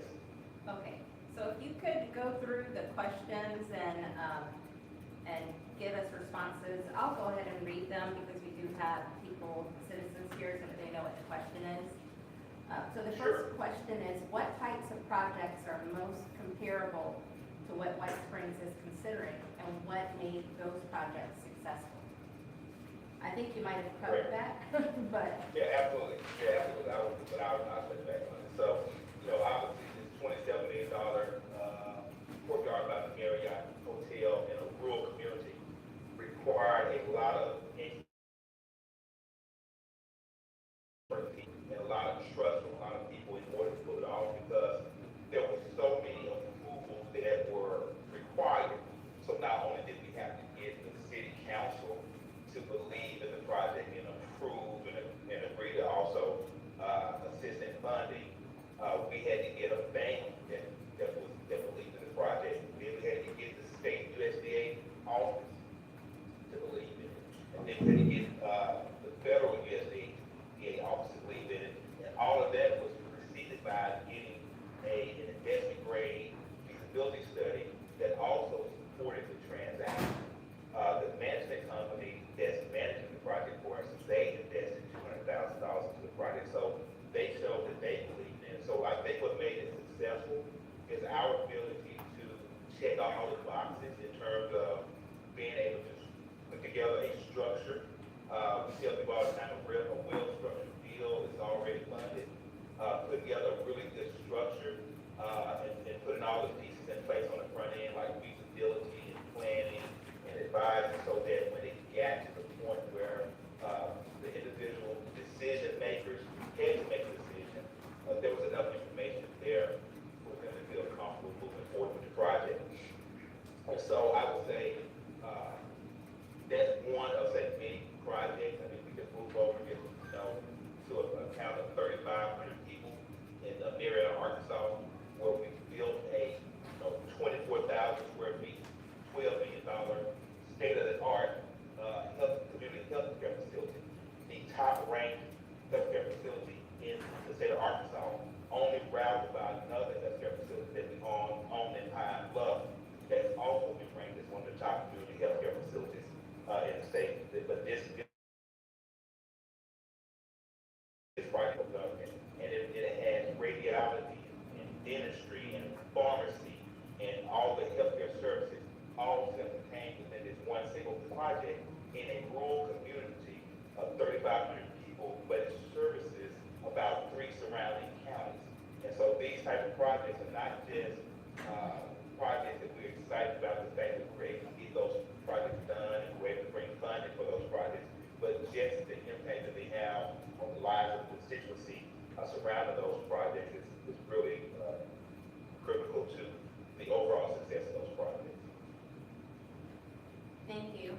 Our second question is, which type of partnership structure, e.g. developer-owned, ground lease, phase, pre-development agreement, or others, do you believe is the most appropriate for a project like this? Why? Sure. So again, we have obviously some due diligence to do on the project.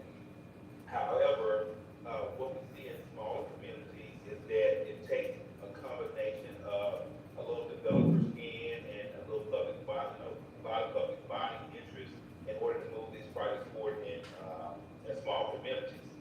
I think that some combination of public owned with some private support in some shape, form, or fashion is going to probably be the most realistic way to get a project like this done, because there are some funding sources out there for smaller communities, especially through USDA and alike, that are kind of earmarked toward public bodies that give some more favorable terms than what private developers can get for these types of projects. So I believe that without having sat down and really fleshed out and did my full due diligence, some sort of quasi-governmental enterprise that would be created or that may already exist, and that may be an urban renewal agency, it may be some other type of public facilities type entity that we would create and structure some sort of public-private partnership through that entity to deliver this type of project. So with that being said, that the ground lease in that type of instance would be between the and the governmental entity that owns it currently, or sometimes it could be a transfer of the asset from one governmental body to another governmental body for the purposes of executing this project. Thank you. Number 3, what funding sources are realistically available for a project of this type? And you may have already answered that. Yeah, no problem. I'm happy to go back and clarify it further. I think when we talk about small communities and the challenges that they face, I think the funding source of this type of project is going to probably be some sort of USDA guarantee type financing. However, with the building, as I understand it, being maybe on a historical registry or a historic building of some sort, then there's this opportunity to get state and federal historic tax credits and monetize those tax credits, which could end up being a significant part of the capital stack for a project like this. So I think that based on my understanding of what we have to work with, probably some sort of USDA backed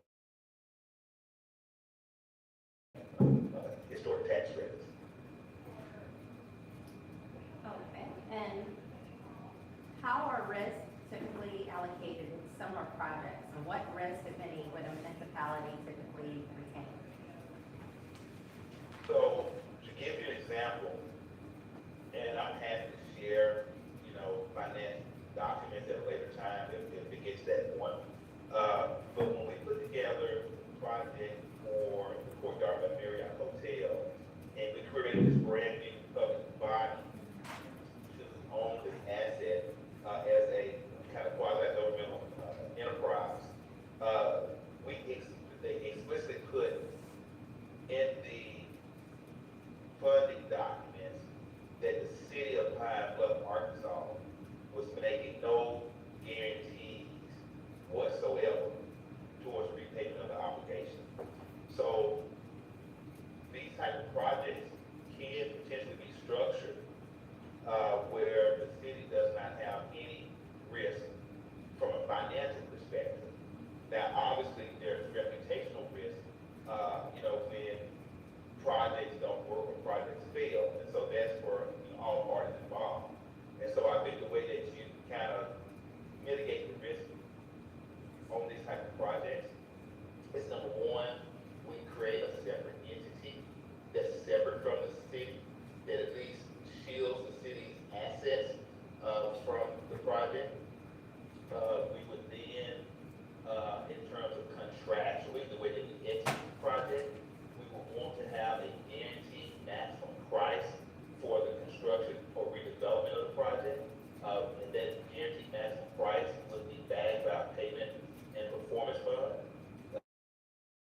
necessary to make projects viable? Well, the first, I think, and foremost is the city leadership, meaning the mayor and council, supporting the project, because when you can present a unified front in that respect, it makes, I think, the lenders, or bond buyers, more excited about being part of the project. I think that, so there's obviously a number of different resolutions and things that have to be passed by the city, perhaps ordinances that may have to be passed to ultimately execute the project. So that type of participation will be required. In this particular instance, where there's this possibility for, tax credits, we could evaluate that and potentially, mitigate capital investments from the city, but there may be some capital investment required from the city. We just are too early in the evaluation process to be able to say definitively, but that's sometime required. And I think that on this type of project, just based on our prior experience, we would not be looking for this to be a general obligation of the city. So we would not be looking for that type of support that could potentially put the city as a be successful. The project was not successful. I know some people in the room probably were happy to hear that. Yes, we are. Okay, so our next question is, what are the biggest challenges to successfully executing a redevelopment project in a small or rural community? I think money is number one. If we can solve the money problem, right, if we can figure out how to put together the capital, that's going to be the biggest hurdle. Number two is, just public support. Sometimes in smaller communities, you run into scenarios where there may be kind of a loud opposition party to potential projects. And so sometimes developers feel like the juice is not worth the squeeze, so to speak. Do you want to go down to a small community that's making a lot of noise, bringing negative publicity to your organization about a project, right? And so a developer may, or a lender may say, hey, it's not worth us doing this project with all of the negative, newspaper headlines and social media comments that's going to come with it. So I think those are very, very big considerations that a lot of times are not really as obvious to small communities. The impact of the negative publicity side of things. Okay. Let's see here. What is a realistic timeline and how are projects typically phased to manage risk? Sure. So this type of project would be a single phase project.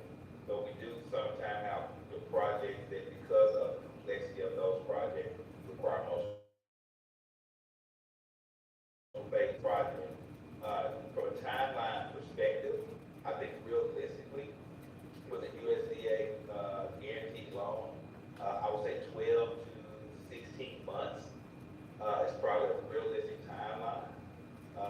If it's something that we were doing without a USDA guarantee, I would say 6 months.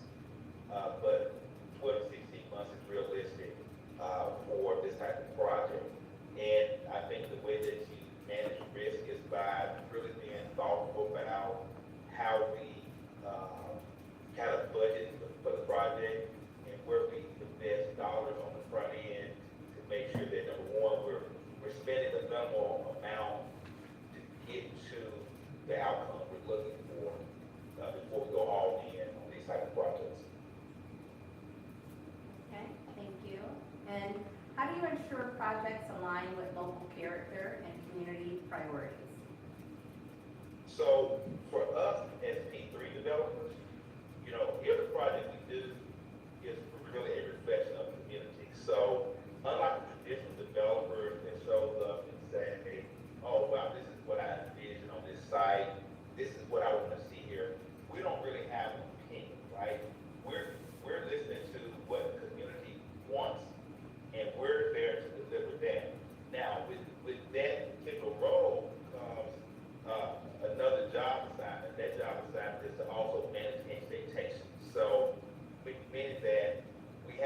smaller communities who, where some of the leadership may have traveled to, Dubai or somewhere like that, and they've seen and stayed in these luxury, palaces, right? And they kind of envision this being in their community, and we have to, kind of say this, that's not gonna happen.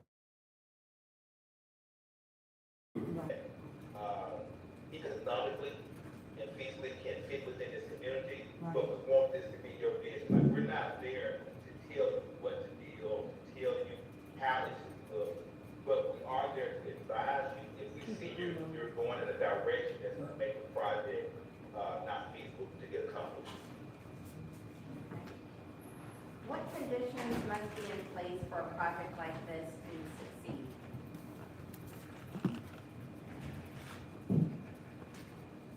Well, I think that the number one thing, the factors when we talk about key success factors, first and foremost, there has to be a feasibility study from a very credible firm, right? So a firm that what we would call investment grade, one that you can take to the bond market, you can do a bond transaction, and the underwriters would look at that and think that, hey, that's an investment grade feasibility study. So first and foremost, feasibility study.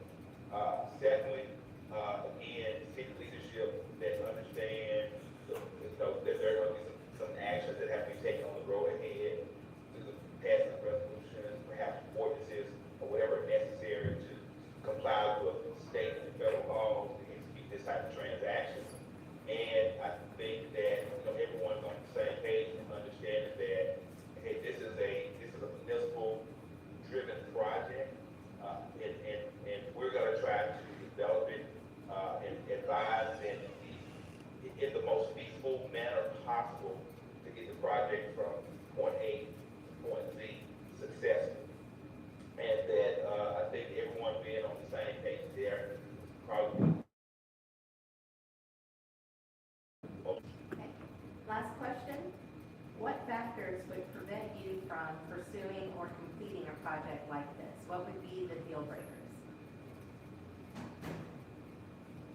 I think that, and I hate to sound like a broken record, but I think what you're going to get from me is kind of this theme of there's kind of these commonalities that kill these deals in small communities, but I think the deal breaker would be a feasibility study that says that it doesn't work. We cannot make the pro forma pencil. Let's say the feasibility study comes back good, look at the cost to construct or reconstruct the project. If we can't make the numbers pencil from a construction cost perspective, that's a deal breaker. The inability to get city leadership on the same page in terms of moving the project forward, in a consistent manner. Sometimes you start down this path with cities and counties, and because everyone's not on the same page, kind of in the leadership space, you end up having substantial delays. And of course, I think we all have seen over the last 5 years how construction costs are impacted by long timelines. And so that was a particular challenge we had with getting the courtyard by Marriott time love done. We started at the very, beginning of COVID, and then we started construction in 2025, and so we saw some significant cost increase over that time frame. So much so that it really killed the transaction. Okay, do we have any questions from the committee?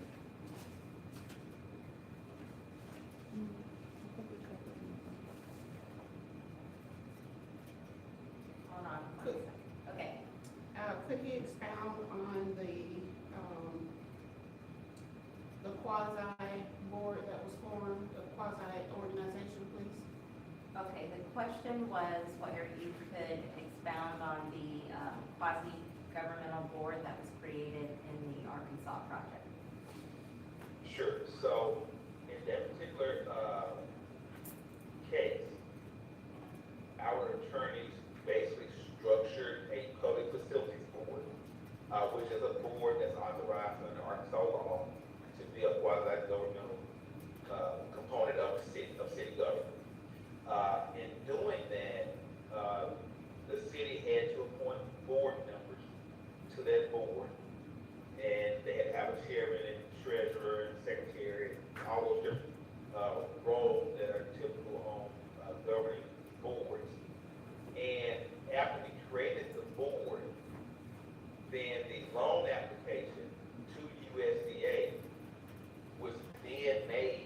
by a public body, then public body being the city of Pine Bluff, Arkansas, Convention Center Hotel Public Facilities Board ended up being the applicant for the USDA guarantee.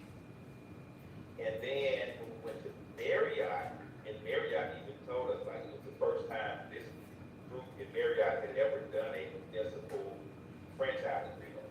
And so the franchise agreement was as well.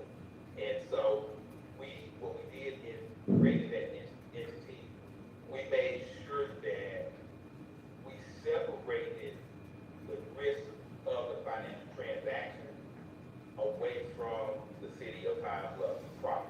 And shifted that risk to this newly created entity that was created explicitly for the purpose of holding this asset that was going to benefit the city of Pine Bluff. Okay. Any other questions?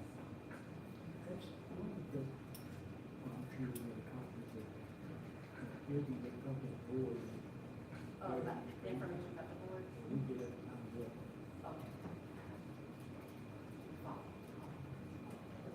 Okay, it looks like we do not have any additional questions for you. Okay. Thank you, Dee Brown. We will follow up. You have All right, any questions welcome for the back. board at all? Not at this time. It's my Thank you pleasure for to your see you. time. All I appreciate you. Thank you. Thank you so much. right. You have a good evening. Bye-bye.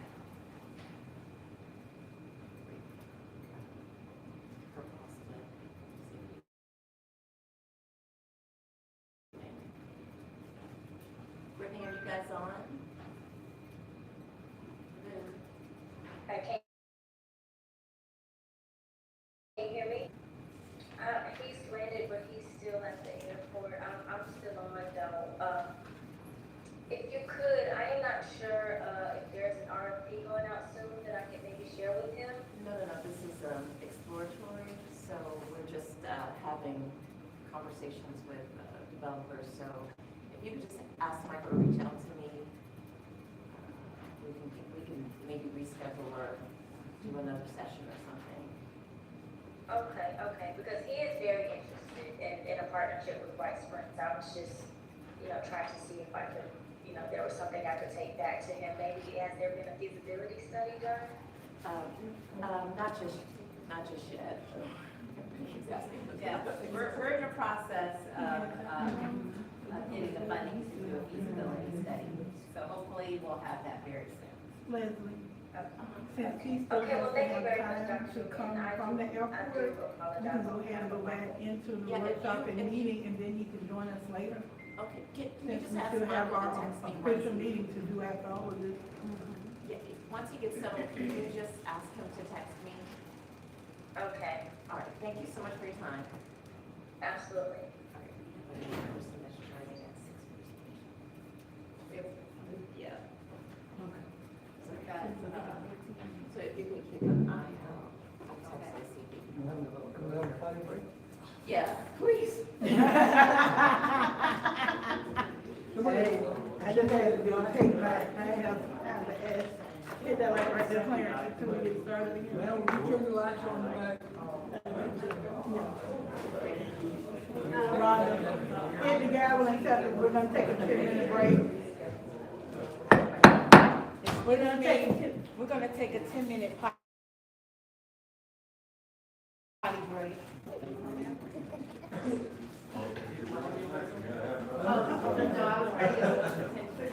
Hit that light, right there, take that light, Tanika. Hit that light, right there, that light. Hey, honey, it's fine, thank you. Oh, wow. Okay, thank you.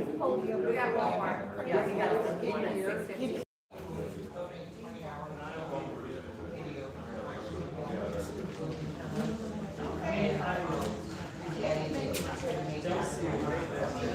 Oh, wow.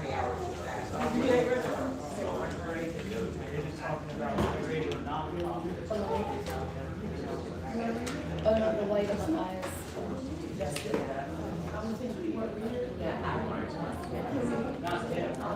Just to, the dark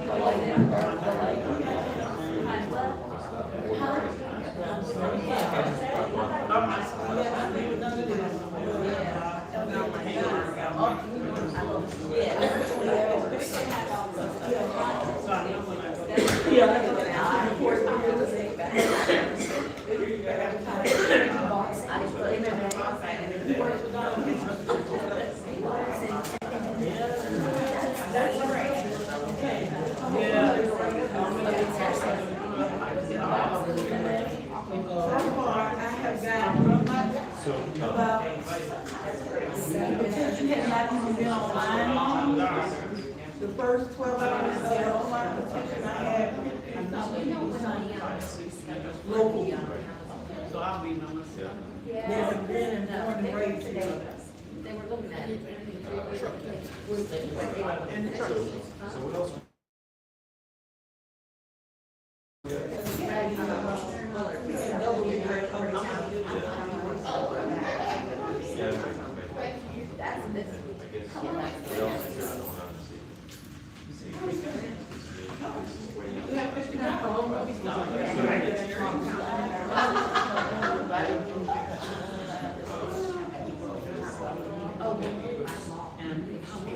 Mr. Gardner, we moved up to 55, and now it's been 24 hours. April 6th. This is over. I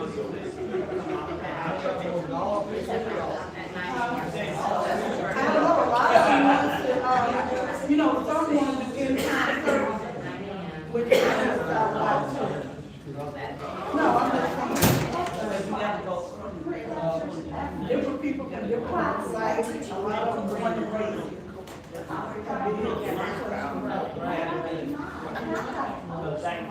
You need to sign. No.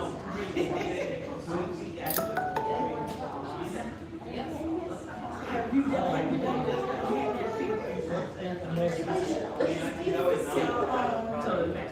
this is not long, this is Monday. I'm the one that works out. Did she say that? So, and it was, oh, it needs a new roof, like. I thought that's what I was doing. Yeah, he got Christmas, it's been sitting in a box under the cardboard, at actually my daddy's house, since Christmas, since 3 weeks before Christmas. So you can do that. Yeah, and so they finally got the clinic to do it, and then somebody came in front of me because their car was literally dead. Well, now, she's supposed to go back to school yesterday, it wasn't done. Hasn't been done today, but I always awesome, was done, his car. And he was the dang dog that picked up something, a banjo, and I've got a bunch of westerns that we think. So, yeah. That's all I It is, Johnson. So, our car's not ready to, Your property's bigger than mine. left here. But It wasn't. you told me It's not once, 4:30. that And then, it's done he was operating 4:30. with the tractor. After You hours. ask yourself, how did they really get out? But the car's not ready tonight, and she's gonna take his car back to school, and then he'll meet her up and break down.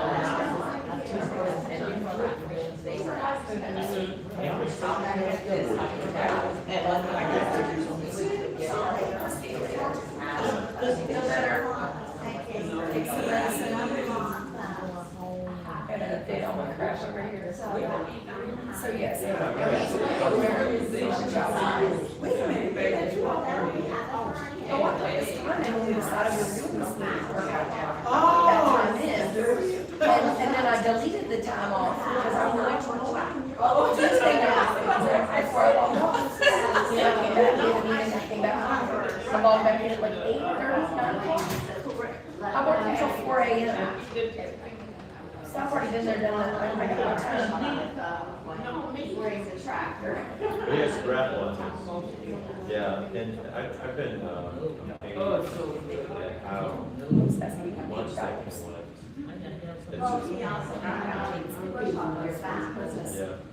Yeah, that'll happen. So they're offering, Tractor would pick it up with that. meetings and advice meetings, right with you.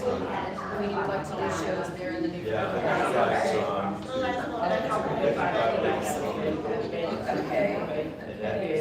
Yeah,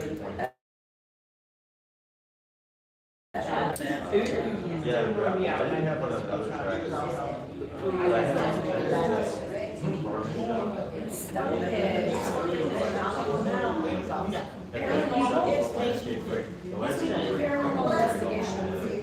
Paranormal investigation. That last guy. You know they go.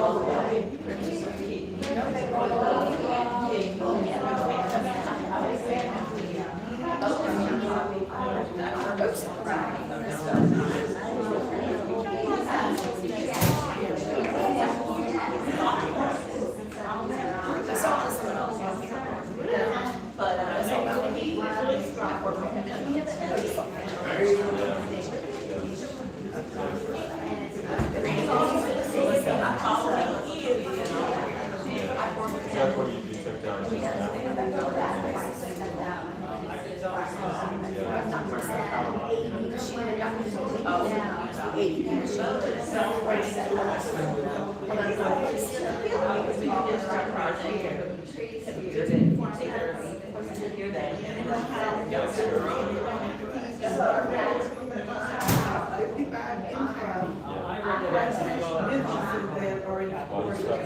We have drawn. Hold it.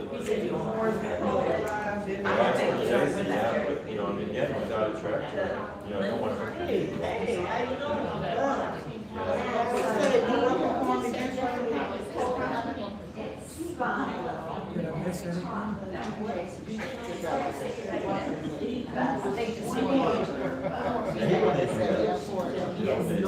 When I took those two out, I like the way Mr. Brown.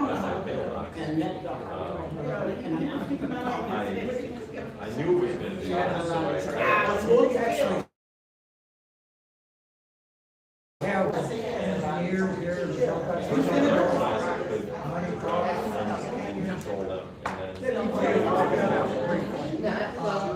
His real portfolio.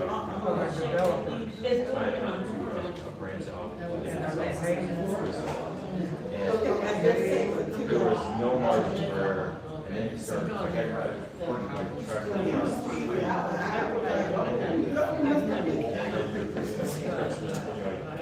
Hail Mary, full grace, Hail Mary, full grace. And, you know, because it had exactly one safety path and a whole bunch of bad ones. And We're waiting for the. broke a couple chickens, that was fine. Yeah, Let's take a little bathroom break.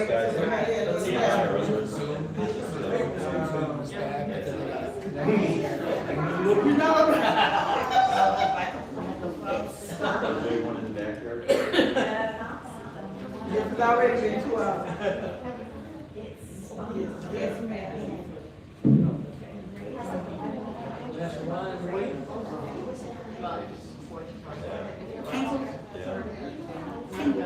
Yeah, you know, this is the thing of it is, you know, these options you have is really big buckets. You know, it's. Where are those trees?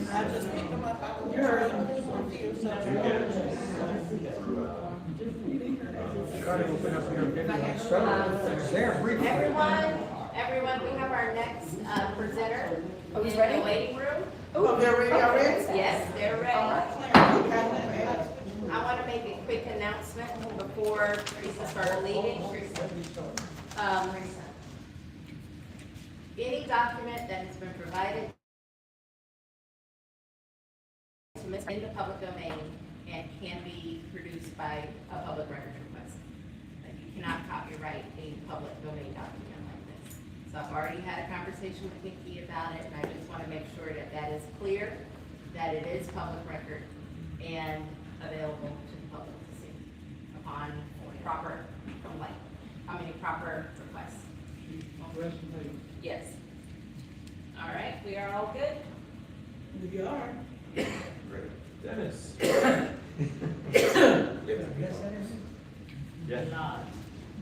Thank you.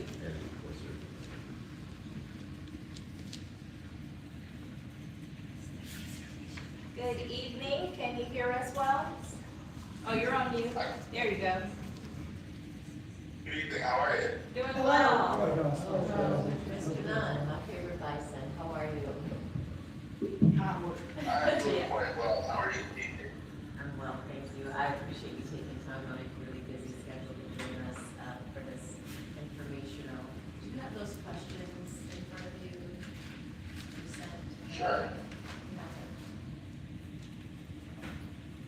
Yes, I do. Very good.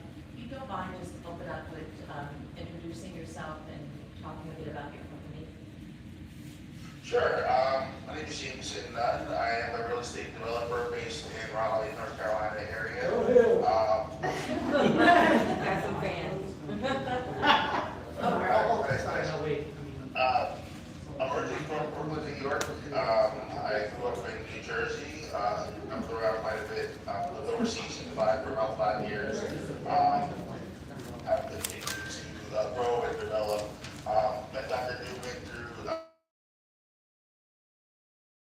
I've recently completed my executive MBA. And yeah, excited about the projects that I'm getting ready to take on next. We do currently have in play a project in Brooklyn, New York, where we're redeveloping two brownstones that are side by side.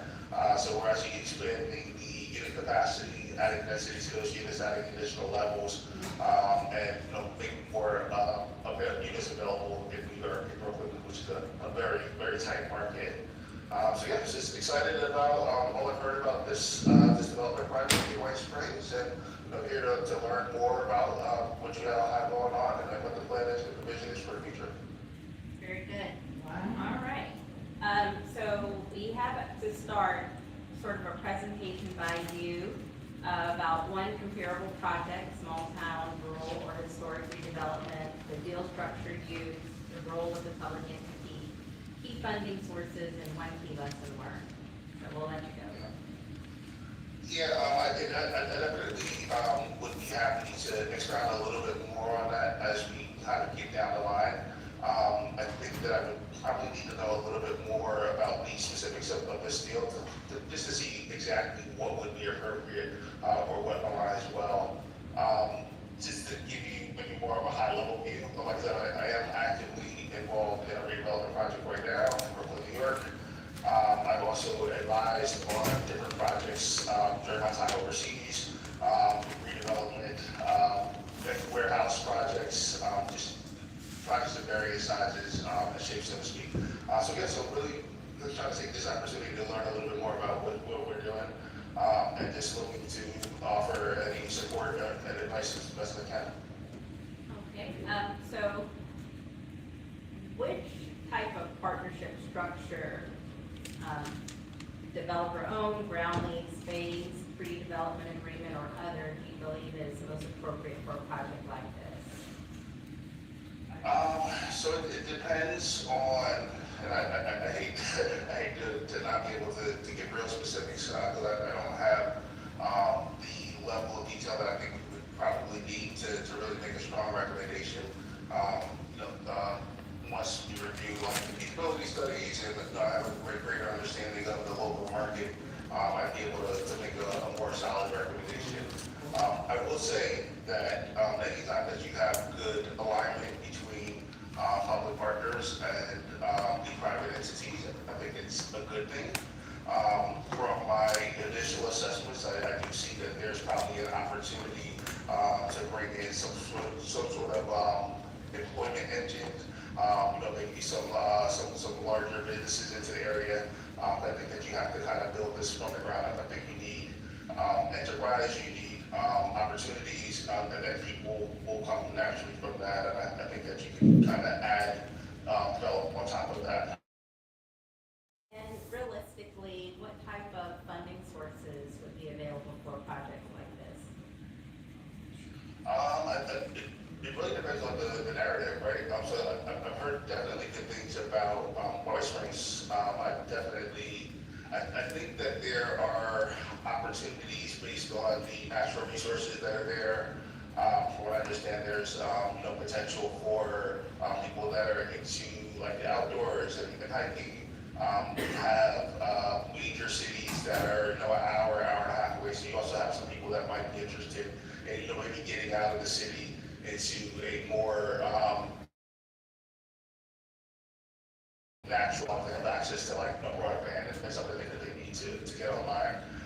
So I think that there, in terms of the funding that's available, obviously a lot of the work that we're doing here in North Carolina are the types of projects where the local government has, funding and they have allocation and they have things to the side to partner with developers on, either granting land or, actually directly funding the building of units just to keep them affordable.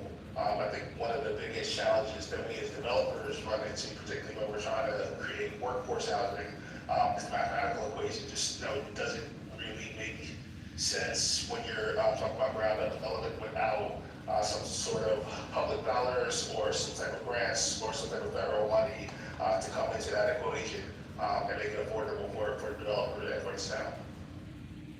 And talk about risk allocation. How are risks typically allocated in similar projects, and what risk, if any, would a municipality typically retain? They can run the gamut. I think the biggest risk, at least initially, is around gaining that critical mass where you're balancing the demand of the demand for property and the demand for people that are coming in versus the timing. I think it's mostly a timing thing, right? Is it cart before the horse, ultimately? What forms of participation or support from the town are typically necessary to make a project like this viable? I think the biggest factor is garnering that coalition of the willing. The biggest thing that a town needs to tell the story wide, tell it through as big a lens as possible so that you can attract not only the general public, but you also want to attract dollars and investment and things like that by just sharing the history of the town. With the revitalization effort has been social media is a huge component as Dr. Newman knows these days. So there's a lot of I think different avenues that you have to take with regards to that. I think it's ultimately about promoting and championing your project to as wide an audience as possible so that you get that investment. So we are in the process of having a feasibility study done of the town, so hopefully we'll have something like that very soon.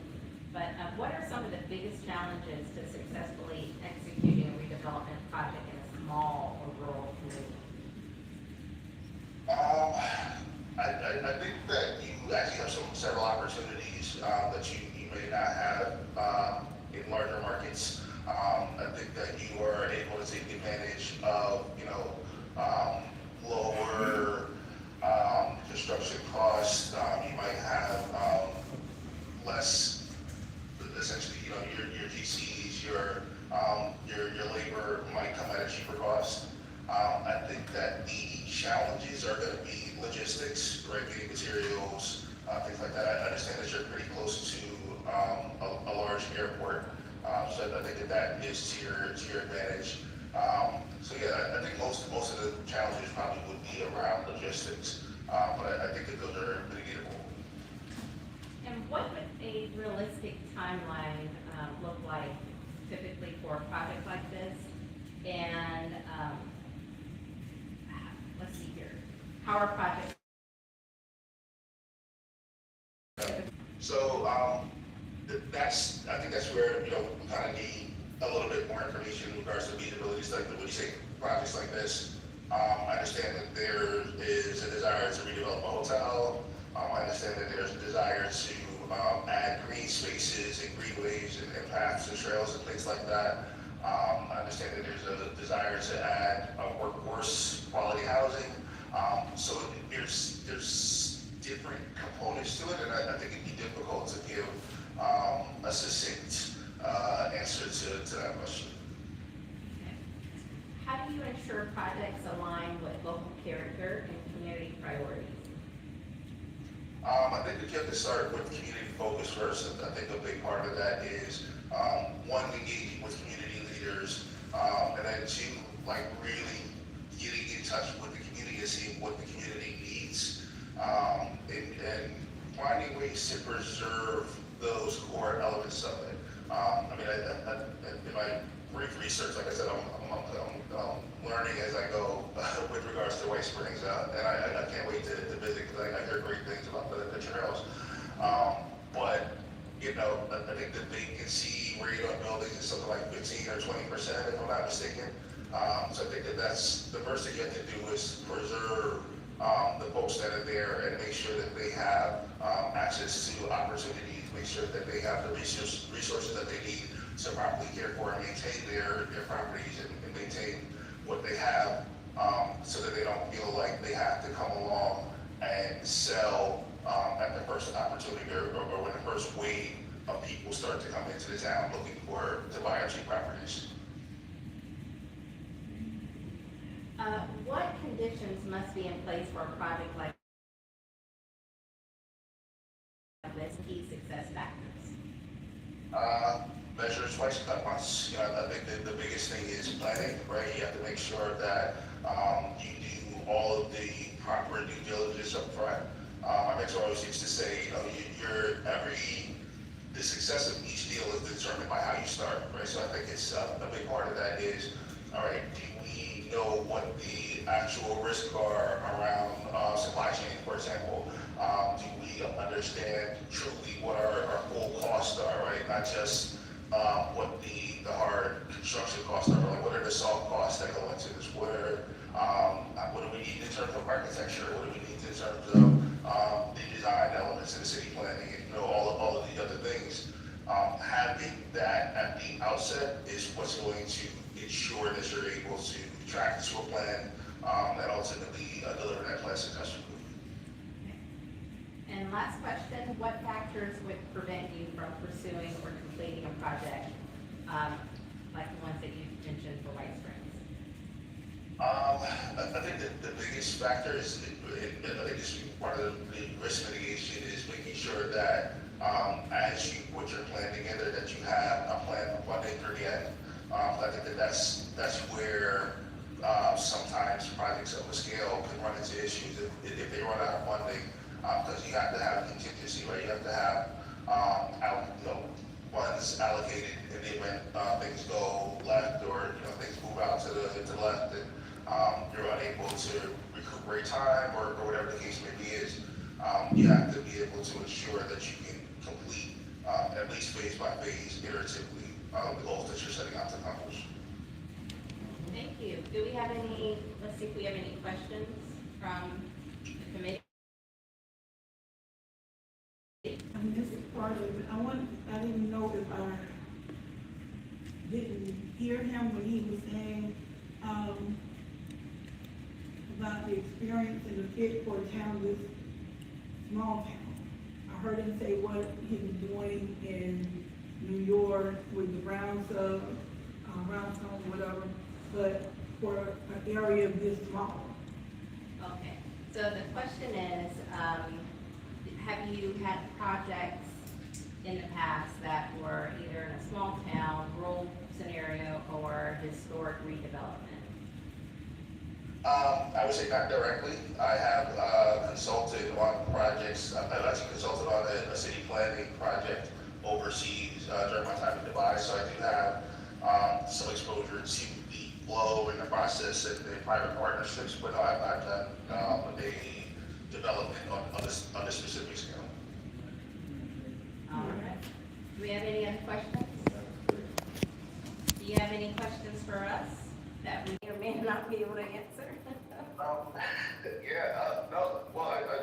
would love to kind of understand the timeline at this point. I know this is exploratory in nature, but I did read some of the information in the packet that said you have a kind of this vision for 2025 to 2045, right? So that's an ambitious goal. But what does that look like in practicality and in terms of execution? So this type of redevelopment, I think, is fairly new to White Springs. So we're still very much in a exploratory phase. where the committee, the town council, and the community are learning about different things could be feasible. So at the moment, we haven't decided definitively what kind of projects we're maybe looking at. Right now, I think before we've even formed that, we need to know what is out there and what's available. So the committee is still talking, and you know, we've got Dr. Newman here kind of helping us along the way. But but nothing's been decided yet. I think a lot of this, and even the presentations that we've had today have been very informative for the committee, the council, and the community about what possibilities are out there. And so now we have to take that information and see what next steps we should take. So I don't know. Basically, that's the answer. Yeah, I understand. Well, you're definitely in good hands with Dr. Newman. I'm sure that as you get this additional information, you'll be able to start to map out and just really focus in on like what's priority, right? What is going to be the right step to bring on the additional steps, right? To bring people, to bring revenue, to bring jobs, XYZ into the region. But yeah, this is an amazing project. I'm hopeful to be a part of it, and we'll figure out how exactly that works best. Fantastic. Well, once we know what we're doing and have a chance to put out an RFP, we'll certainly make sure we notify you. Okay, wonderful. Can I ask you one question? Oh, we got one question from our town manager. I'm Lee Gardner, town manager. How long you been in Raleigh? He wants to know how long you've been in Raleigh. Almost 10 years now. Yeah, I actually moved here directly back from Dubai, so I've been here for 10 years. Okay, good. You have to Bill. My grandmother lives in Garner, which is right near Smith. That's my last name. There you go. Well, Mr. Mayor, thank you so much for your time. We appreciate you coming on I live in and Concord. sharing your vision. Yes, thank you so much. I appreciate you. Thank you so much. Thank I'll you. talk to you also. Thank you. All right. Goodbye. The other one is delayed, and the other person asked if there's another session. Join that. Sure. Okay. Two of the developers that were. I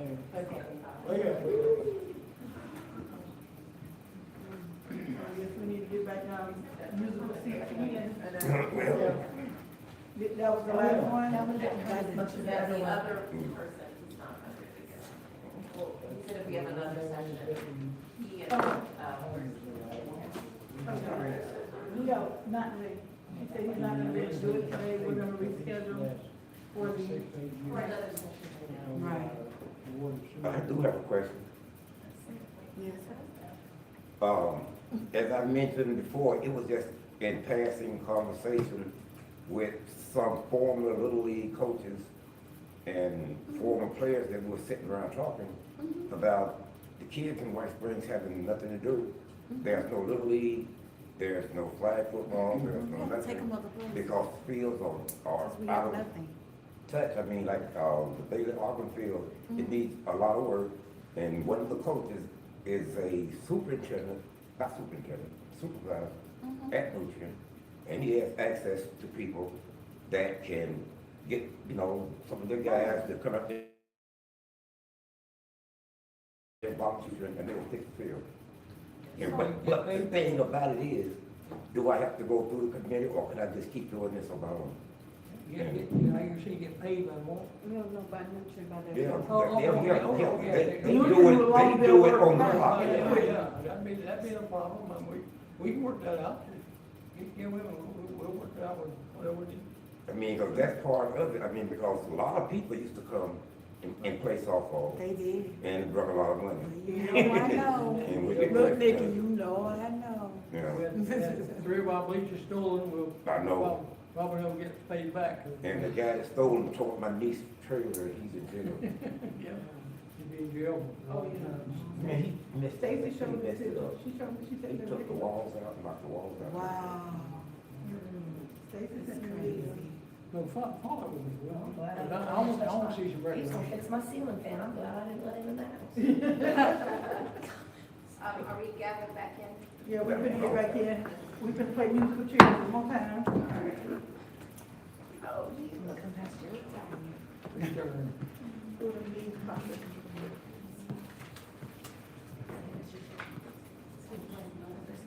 This month is hers total. Yeah, you do great. I've sat him out on the floor and then Hung that bouncing up and down. That more positive than negative? Huh? Let me go sit down and look at it. Oh, and another question. The concession stands at the field, are they under White Springs or under the county recreation? Those are city. Okay. That's another thing I'm trying to. Yeah, so I'm gonna have to. We have an estimate for commodes and all in there. Many years. Well, I can work on that and try to get the guys going on. Many. But now Bryce, Telford had many teams. Oh, girl. I'll show you my ring. Hey. Oh,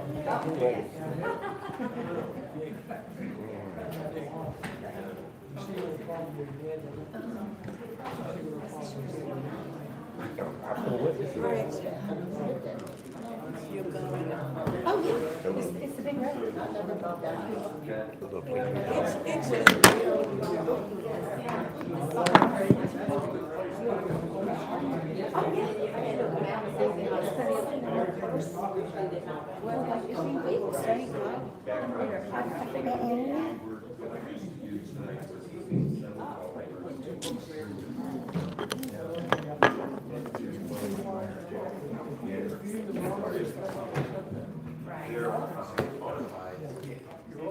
Nick, I can't make this sit.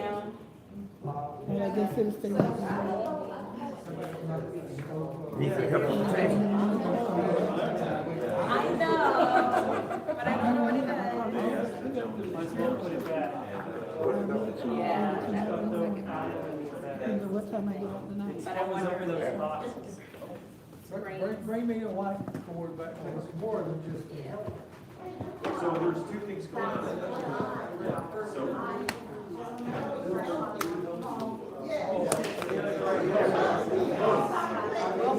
We're gonna try this one more time.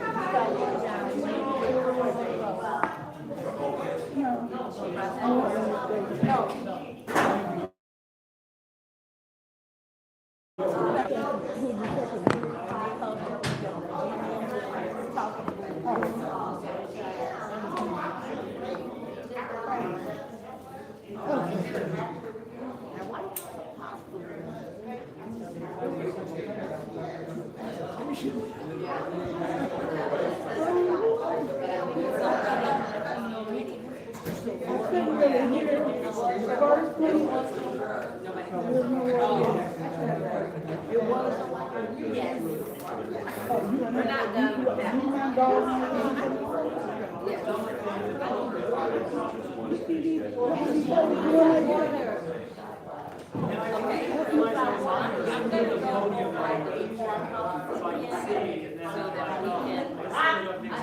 Not have all this back.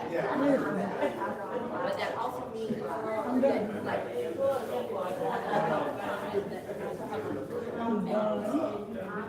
yes, thank you. That's what I said, I'm done. We got to talk, but listen, before you leave, I got another issue I need to discuss with you. Okay. No, I'm here with, I'm up to here with it. You steady going, and then doing it like I'm just, what? You break it, goodbye. Well, I'm not trying to break anything, because this is not you break, I break and you. February. February 2nd, that's when we do it. That was the second one. Oh, that's mine.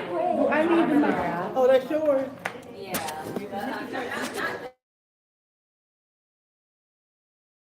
Okay. And this is when. Gina, can you make me a copy of this? It's another letter of support from a business that's in support of the Telford and volunteer community hours. 10, huh? I just went through my thing and I'm writing a timeline to address some of the Rumors? And then February 2nd was the one that we had, and that was the one that she suggested changing it from just the Telford to the community redevelopment. And that was voted at the regular council meeting on the 10th. But it was your, or Lynn is the one who was acting like she didn't know about all this.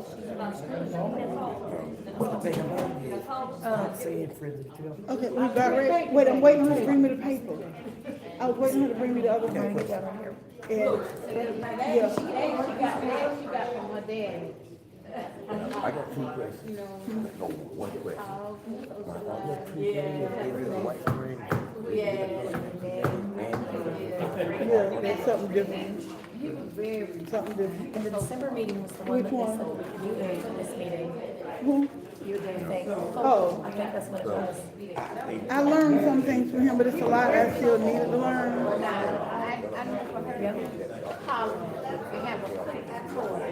Childhood. Here. You got to Mr. Gardner. Set up just to talk about. Yeah, this is yours. You already got it, right, Leslie? Regular council meeting, that's when they voted to approve, because I remember that was my first council meeting as an official council person. Clarence, get at the, put that down by Be Faithful. Okay, I'm gonna put that back in the table. Gretchen. I remember voting on that. I know. So, okay, I'm writing it down. And you. And then meet, the February 2nd meeting. I do not have a copy of First Monday, the fourth Monday of I every need month. another copy of the Articles of Incorporation and the bylaws to present. As the first community redevelopment. What they just said. Okay, and that's February. Y'all just heard my phone That's a talk. lot. My phone just talked and I hadn't put enough. March, I write down everything. Hey, this is getting a little too much. Everything else. I don't write stuff down. I'm about to leave. Look, I'm about to leave. Mr. G, I'm about to leave y'all in here. March. That's really the 1, 2, 3. This is our fourth meeting. Now, the thing about it is, I don't think they conflict with, I had a. They come back, but not, he went to say that all the stuff like that. You call me something back, don't say you call me and I'm surprised. I thought I did. Don't do that.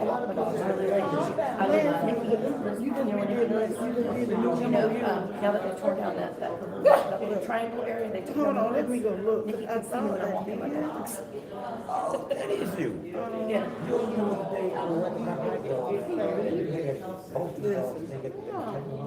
Oh, I had, just me. Bernadette. I'm the next one. Hit the gavel. Hit the gavel. All right, the meeting is getting ready to reconvene.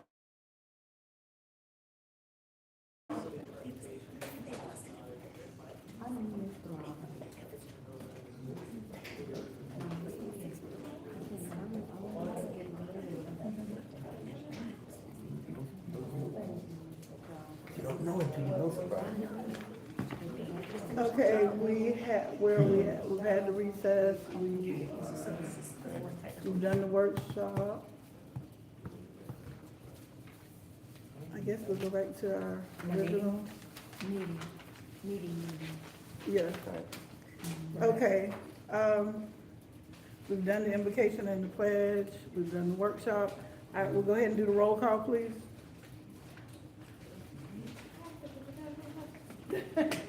Sorry. Madam Chair, I will tell you that I have noted everyone that's absent, and we have a quorum of those that are present. Okay. All right. All right, adoption of the agenda. May I get a motion?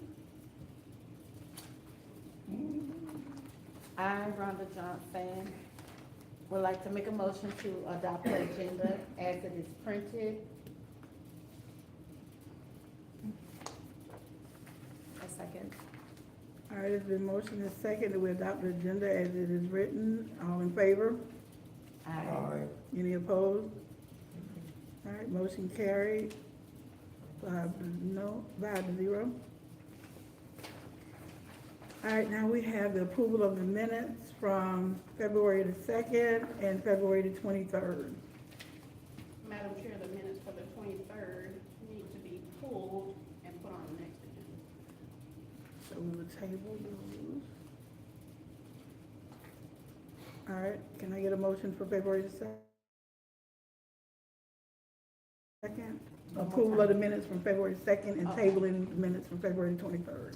I, Rhonda Johnson, would like to make a motion for the approval of the minutes for February the 2nd and table the current minutes until they're printed. Was that worded right?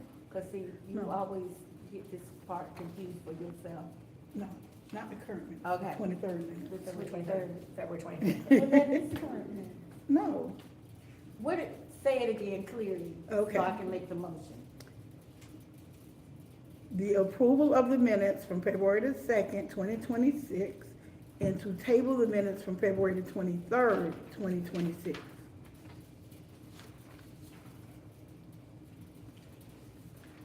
So moved. Second. Okay. It's been moved and second. All in favor? Aye. Aye. All opposed? So be it, 5-0.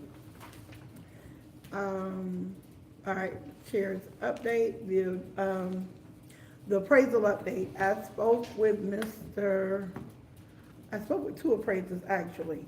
They gave me two separate dates. One will be able, Mr. Saucy, I hope I'm saying his name right, will be able to come in April, mid to late April, to do the appraisal on the Telford. And Mr. Moses is what I'm gonna call him. He would not be able to come until the middle of May or the 1st of June.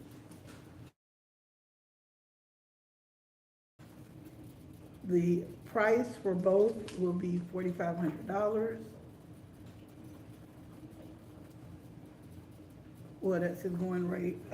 He may be able to come down, but we're gonna see. One said in April and the other when? One would be mid to late April, the other one would be mid-May or the 1st of June. Madam Chair, would you say those two names again, please? Hold on. Yeah. Felon. Fellow. I'll say the same Right.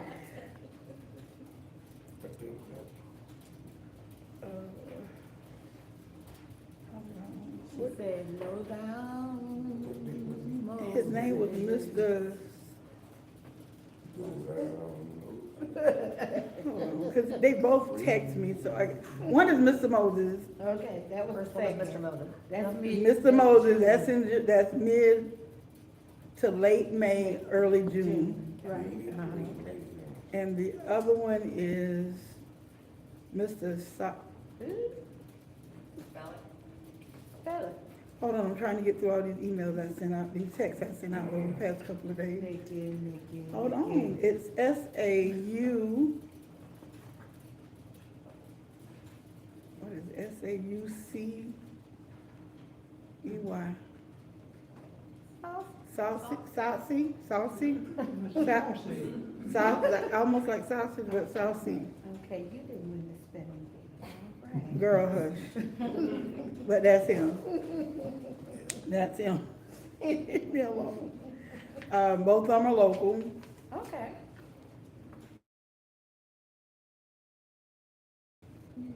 The next one was from, about the engineering inspection and status. I spoke with Carol, I think I sent, Leslie, did I send you the proposal from her? You sent me some emails that you had exchanged. That she sent from Carol Chadwick? Okay.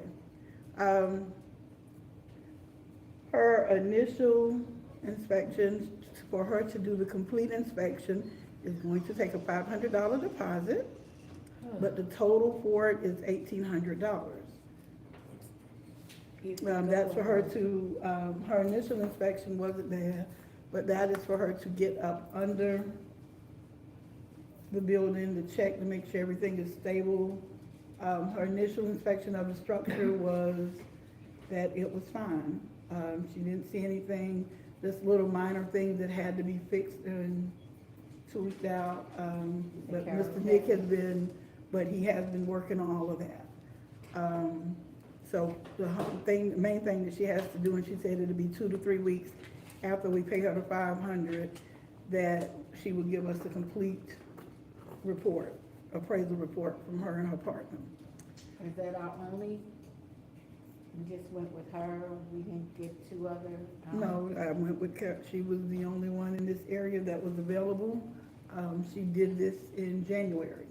Okay, I'm just asking a question for clarification. And then as for with Tina Rufo, the one that was recommended to do the floor plans, she is getting ready to send a proposal. Now? No, we're just trying to, Oh, okay. we're trying to coordinate a date that she and her, to do it.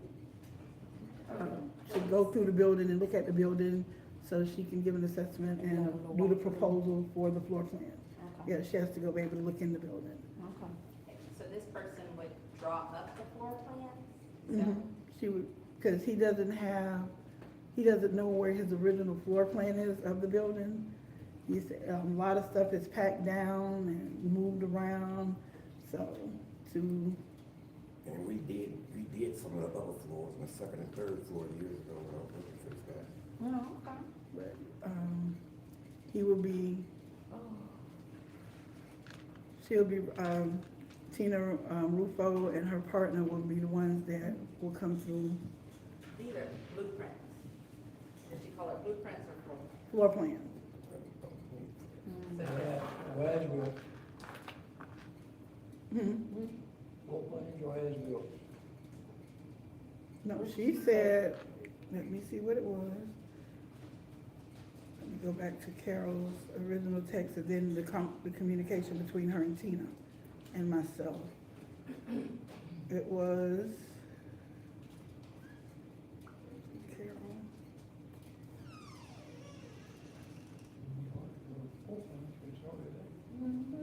Yeah, the floor plans on the website. It would have the details, are you talking about like detail, that tells that number? That might be what it was. As built, yeah. Yeah. 1902. And I don't know if Tracy's husband has access to those, Tracy? Tracy Woody. is, he did access to them somewhere. Let's see, I don't know, Yeah, because I didn't know he was an worked with appraiser. Watching engineers, I worked Yeah, for him. like when he did years ago. So you might, we can only ask, That's so. what I mean. He said yes, I said, yeah. I got a question. Are these, planned projects that's coming up, are they financed, or are their finances available to cover the cost for them now? No, that is some of the things we are working on to do the fundraiser so we can get these studies done, so we would know whether it would be economically and reasonable, feasible to continue with the project. Right. But- Yeah, we'll have to get the small stuff out of the way. Right, we have to get the inspections done. I do know that the HVAC has been updated to a certain point, except for in the individual rooms. The different floors all have the new central heat and air. I know it is a brand new sprinkler system. There is a brand new electrical and plumbing. All of those have been updated, in the past 12 months. There's a street sale, community street sale coming up at the hardware store. They have people set up that do personal things, and then others are doing fundraisers. So can we do a fundraiser? That is what we have been trying to get established so we can do. All right, well, then, But it has been, I just need the approval to do it under the White Springs Community Redevelopment Committee, and the funds will be turned over to the redevelopment committee. to the town. Yeah, go to the committee, I turn over to the committee, what the committee doing, with them, and they turn it over to the town if they choose.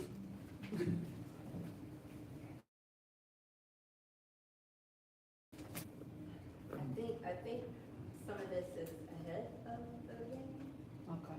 because I think you have to figure out first what is needed at this stage before, what's needed before bringing in a private entity. Because it's very possible that a lot of these expenses could be borne by a private entity. Right? I mean, they were just talking about how some of these projects work. So I think jumping ahead like this, where the town is expending the funds, may not be the best idea without there being a town that's committed. Because No, what he was Well, I'm just saying, asking we is, need to get the fee, and nobody's gonna do it for free. So raise funds to get that done, and then we'll go forward after that. That's my recommendation. we're going before the county HAMCO on April 6th Okay. to do a presentation to ask them to provide us with a feasibility study. Okay. okay, but what about as far as getting the, finishing with the engineering inspection and the, appraisal? We would, a lot of that would come, respectfully, I'm sorry, a lot of that would come after the feasibility. I think Attorney Guard is correct. Some of those things that you're doing them before the feasibility is a little premature.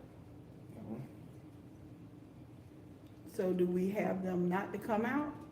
Because that was the main thing everybody kept asking and jumping down our throats about, oh, you need to get it appraised, you need to do this, you need to do that before we can determine this, that, or the other. So now that we have them coming, so do we just wait on all of this? Attorney Barton has an excellent plan in place. We have this presentation on the 6th that's going to drive everything. Every developer that you spoke from today and everyone that I spoke with that didn't even come before the council has asked repeatedly for the feasibility study. That will determine whether or not, the Telford project, any other project that we're going to do will work for White Springs. So I think we need to actually trust the process, go before the development board, see if they'll fund the feasibility, and then that's going to drive everything else. So, to make it clear, that would eliminate the throat jumping? What's that? The throat jumping, that will eliminate some of the throat jumping? It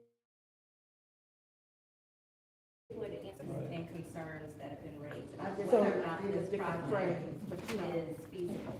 Kind of like what Something that all of us could understand. the presenter, Mr. Brown, mentioned that, Right. what would be a deal killer is if the feasibility study comes back and says the project wouldn't work. Okay. And I think that that's something that if all the developers are gonna look at that, I think we've gotta look at it. And the other thing that he mentioned that was very key is community support. Yeah. And we do have community support. Yeah.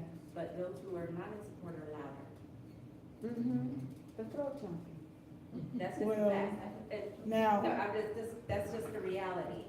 And so in order to, have an opportunity to maybe win some of those people's people over, or at least answer the questions that they have, the feasibility study could go a long way. None of us know how a hotel would do in White Springs. We don't have the information, the data, or the expertise to know for sure.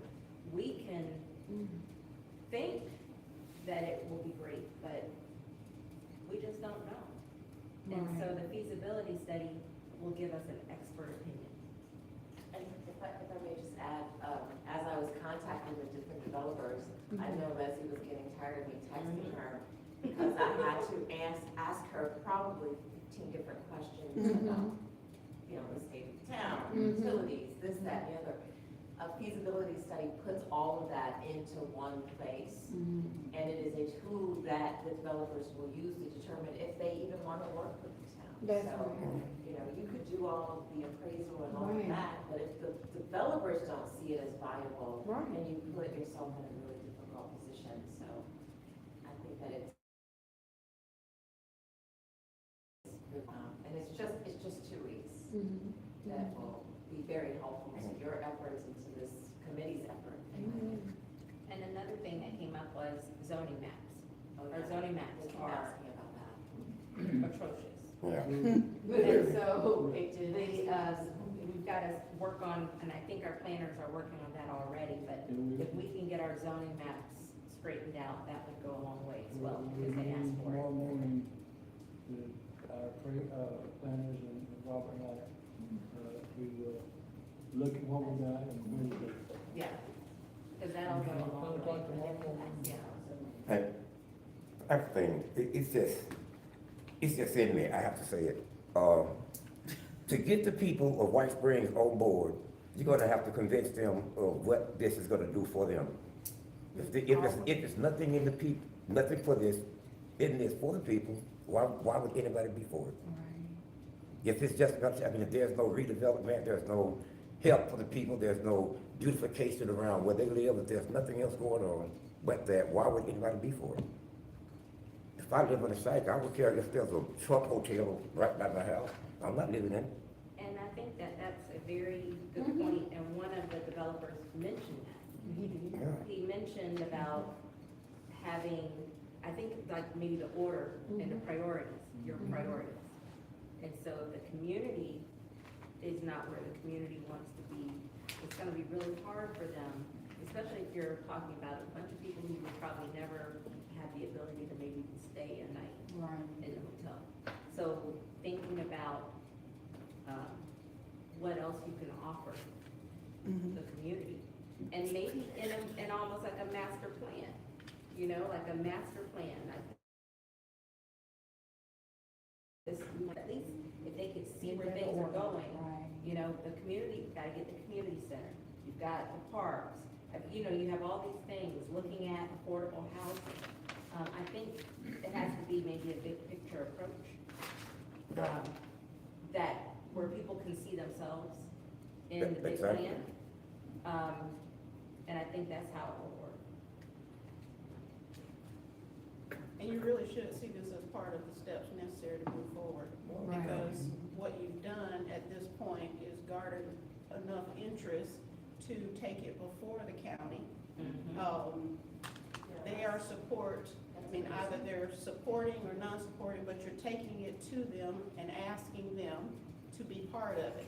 You take the support out of just White Springs, and you're putting it now in front of the county, where county residents, it becomes about them as well. It's not just White Springs. It's them looking at how it impacts the entire county. And I don't believe that the naysayers are that way because they're just against the project. I think they want answers.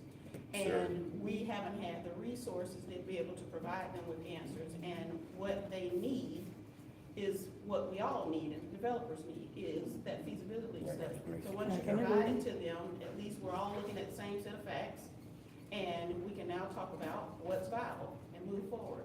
So this is a step in the right direction. So that's good. Thing is, okay, if the county doesn't provide a feasibility study, do we just say, okay, quit?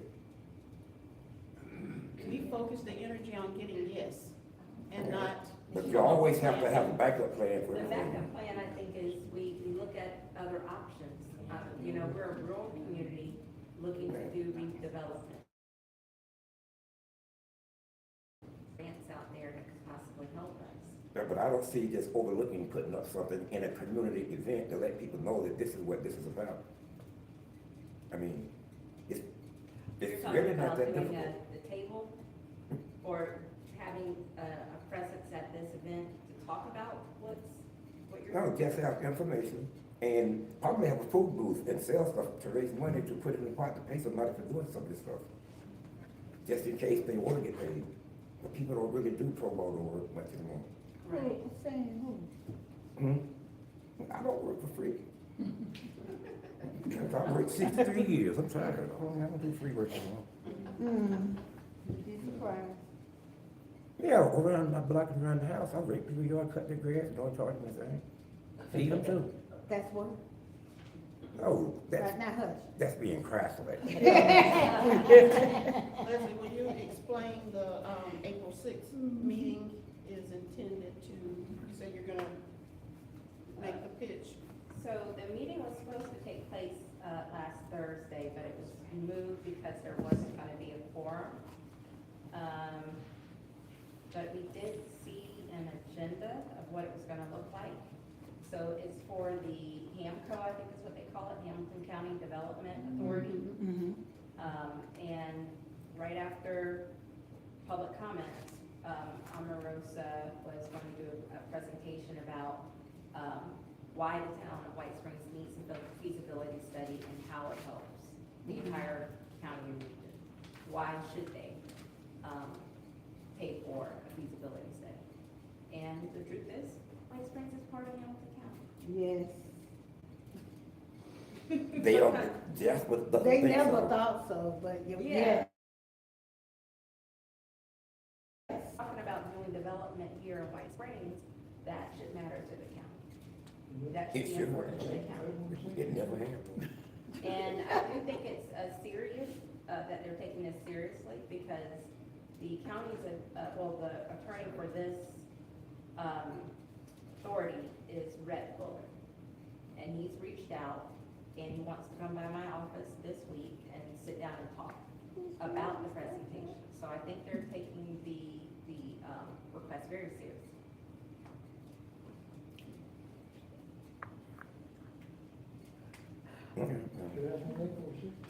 The new meeting where the presentation will take place is April 6th at 9 a.m. at the old, or not. It's at the old high school. Yeah, old high school courthouse annex. Yeah. Soon as you walk in the door, it's gonna be right to the right. Yeah. I'm gonna start taking meetings. I'm gonna start.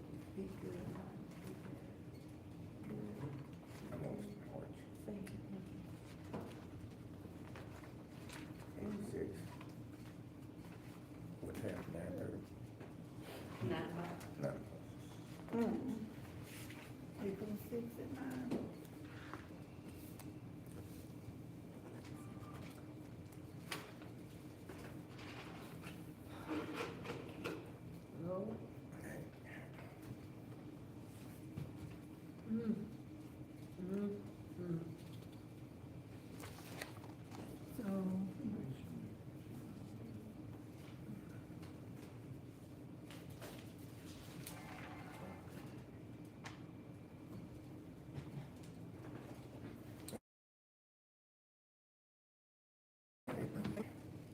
With the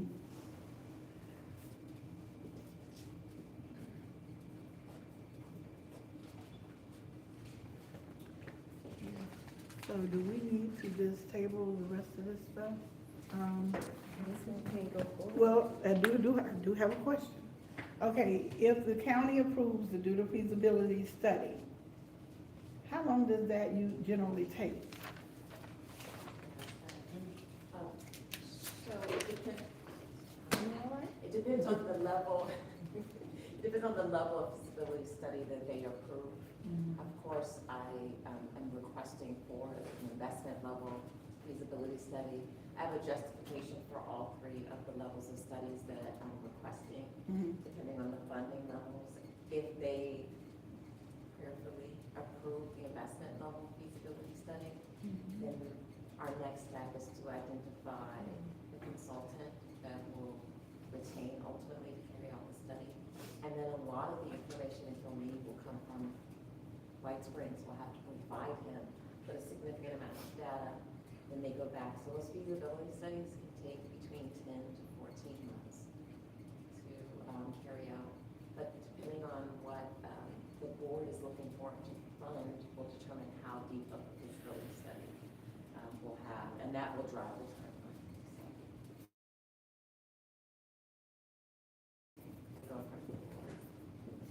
So we'll know in, after the 6th which direction we need to take. I don't, that's the date of the presentation. I can't tell you if they're voting that day, or if they will then vote the next meeting, or I don't know. Okay, the reason I asked is because we have a couple of fundraisers that we were doing for in May during the folk festival.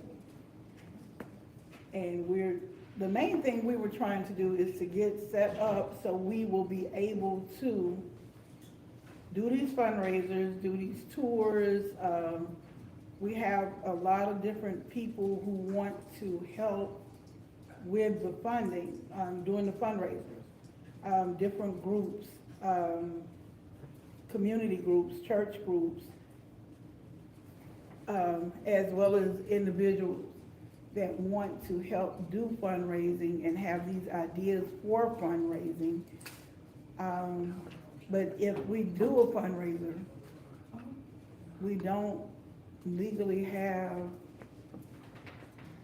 we don't have those steps to, okay, say we're gonna do this, we're gonna raise this money, this person is donating this money to at least get us started with some of the things that we need to get done, providing after the meeting on the 6th, so we'll know exactly what we need to start working on. But Tylenol sinus. But these fundraisers are very important to the board because it gives the visitor type with a clear vision of where our thoughts are with the Telford, and he will, by that time, Mr. Nick will be finished with the refurbishment that he was doing of the hotel. So people will be able to go take a tour of all 3 floors. But that in itself is a fundraiser, but we can't collect any money until we get certain things established, which is where we're really at right now and what we're trying to figure out. So I guess we basically trying to figure out where does that leave us as far as the efforts that we want to do, because even if it's gonna take so long for the feasibility study, that we don't want it to just put us where we're just at a standstill, just waiting, when there's a lot of work that we can still be doing as far as gaining support, pushing this initiative farther than the walls of this county and tri-county area, because we've had people reaching out from other states that are interested in this initiative.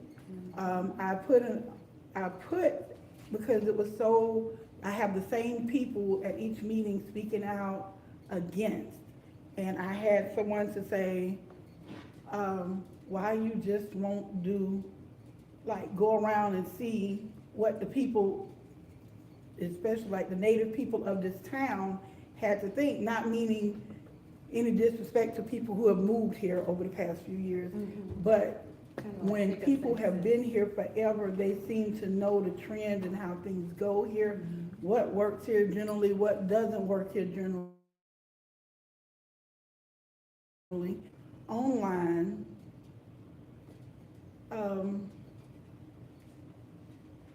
God, why is my mind blank?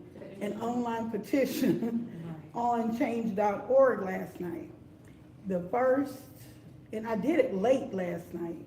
And by this morning, about 7 o'clock, I already had like 30-something people who, in this area from White Springs, was in support of it.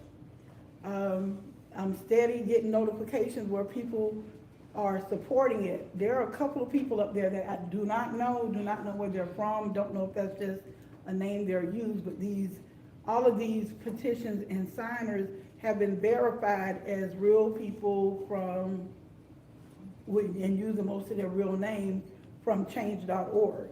So I know that what we're doing, our efforts are not in vain, and as opposed to maybe 5 or 6 that have, and I know they say it because they have questions, and as you said, some of their questions have not been answered to their satisfaction, but at the same time, I've had a lot of positive input, people who want to volunteer, whether it's through their services, who wants to donate services as well as monetarily.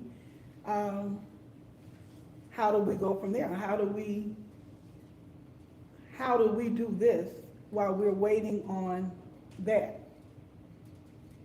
So I would recommend probably that maybe these items probably should have been later on, and let's talk about the next items that you have on the agenda. Because I think that might help us lead to how we get there. Yeah, please. So, hold on, when I get the clarification, I'm just trying to figure out, okay, so we need to go ahead. Here, below, we're talking about what your plan is for the house, right? Mhm. So I think we need to have that discussion And and then come back and then then figure out what the feasibility and everything else is after. Well, I mean, waiting on the feasibility study and Right. stuff, okay.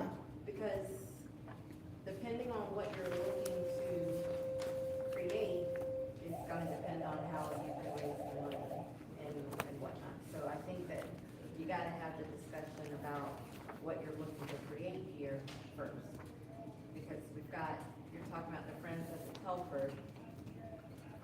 Council also saw the resolution about doing a special fund, Telford Fund.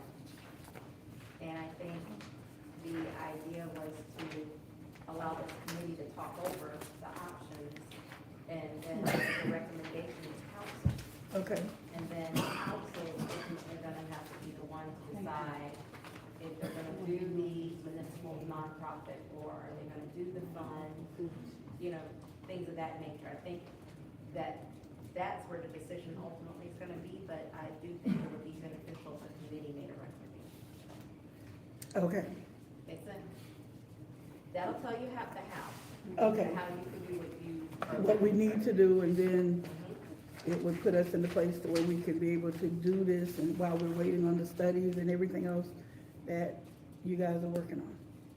Yes. So that should satisfy, like, basically everybody. Hopefully. If it's in the best interest of this town, that should satisfy everybody. But we've been doing our due diligence. Oh, we know. Anybody that has due diligence, there's no rock that's not unturned. Oh, I know, because I know sometimes y'all probably get so tired of me. That's the word. I know. All right, George. There've been a lot of great points made by a lot of people, and like be faithful. One thing that you really hit on is, first off, we gotta look what we're trying to do, is it feasible, and then communicate with people who have concerns. And Ms. Udell, like you said, we've got a lot of heavy lifting to do in the meantime, to kind of prep the environment for it, to bring people in.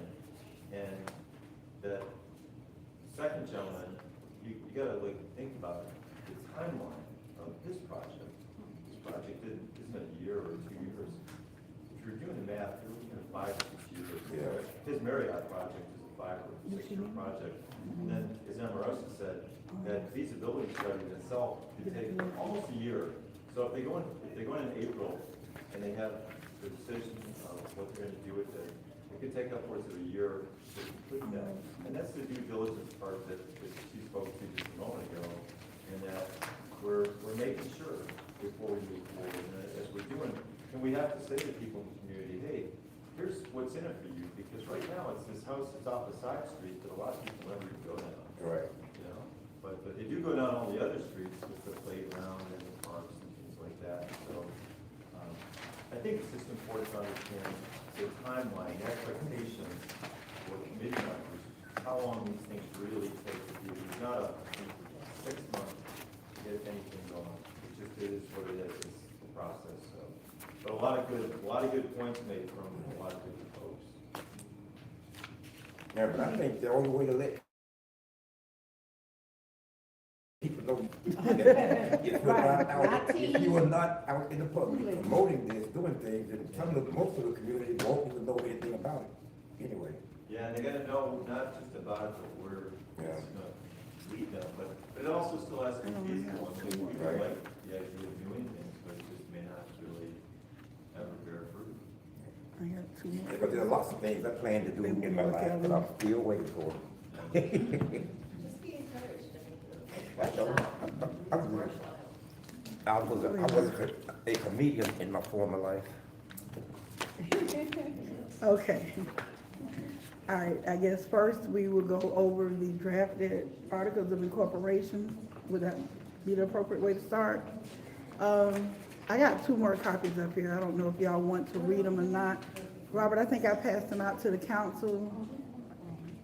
Do you need another one? I didn't bring all mine. Here. So next on the agenda, you had review of draft business plan. I don't know if that's where you want it to be, or I didn't owner communications update. I didn't get another, I didn't bring my copy of it, because obviously if somebody else out there wanted one. Then we can note that as being tabled, Yeah, we'll table that. and then owner communications update. Oh, I gotta sneeze, Jesus. Ooh.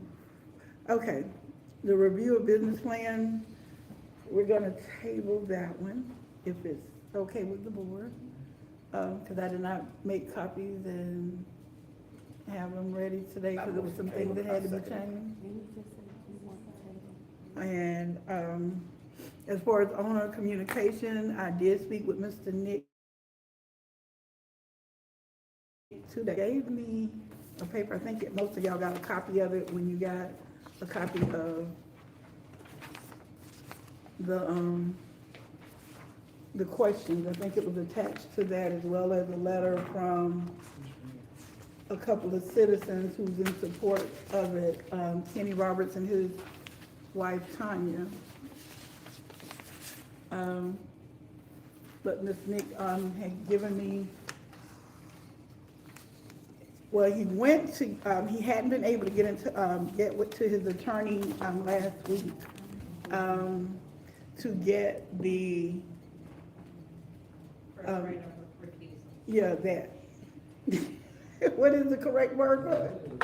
First right of refusal. Okay, to get the first right of refusal. But he did send me, he did write up something that's to let people know, because I guess he's been listening and hearing different things also. He wrote a statement saying that they're doing a complete renovation of this landmark, and in his heart, it's the most important building in White Springs. It has new electric, new plumbing, all done with minimal damage to the building. They're going through floor to floor, room by room, to fix and repair everything that needed work. When he's finished, the first floor will still have the 2-bedroom apartment, a complete operating restaurant, a dining room that seats 70, a dining room bar that seats 40, 3 parlors that can be used for the museum, which I had mentioned to him, a pool, a screen porch, and a waterfall. On the second floor, he's doing something, you know. 8 bedrooms, which will be part of the B&B. The huge rooms with the wing, 8 huge rooms with the wing and large reception room and a separate entrance. 4 large rooms on the 4th floor and the ballroom.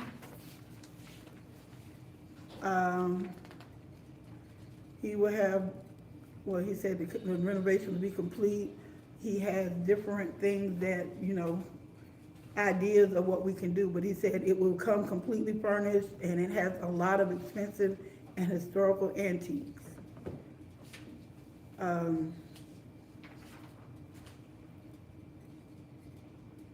He was saying about the parking, the parlor, it was parking spaces for 30 and 20 more across the street with the exit 241. He said, you know, he said it can be used for a celebration center for weddings, birthdays, musical events. He's thrilled that the town wants to preserve its history with this last historical building remaining, and he hoped that we can make it happen because he's had buyers. People are still asking about it with their desires, but he wants a buyer with the same ideas and desires for preservation of the Telford Hotel as he and his family. So it's not like people have not been interested in the building, it's just that their ideas and what they wanted to do with the building wasn't aligned with his. Yes, ma'am? Can you clarify about the parking? I've been to the site and across the street is 2 historic homes. I'm not. They have an easement, and where you see across the street where the big pink house is, in between the pink house and the little greenish colored house is a big parking area. It belongs to the Telford. The people in the pink house have been using it for their business, but in actuality, it belongs to, is deeded to the Telford Hotel. And then too, there's a significant amount of garbage in the back of the Yeah, that's from them doing the renovations and things that they've been doing, but all of that will be gone in the next 6 weeks. And then 3, there was, it looks as though it's occupied by a tenant. Is that His son is staying there because if you leave a building vacant here, these people will make themselves at home. So in other words, his son is staying there temporary, while, to keep people out of it, basically. So, yeah, that's. And with the other paper that I have, the articles of incorporation.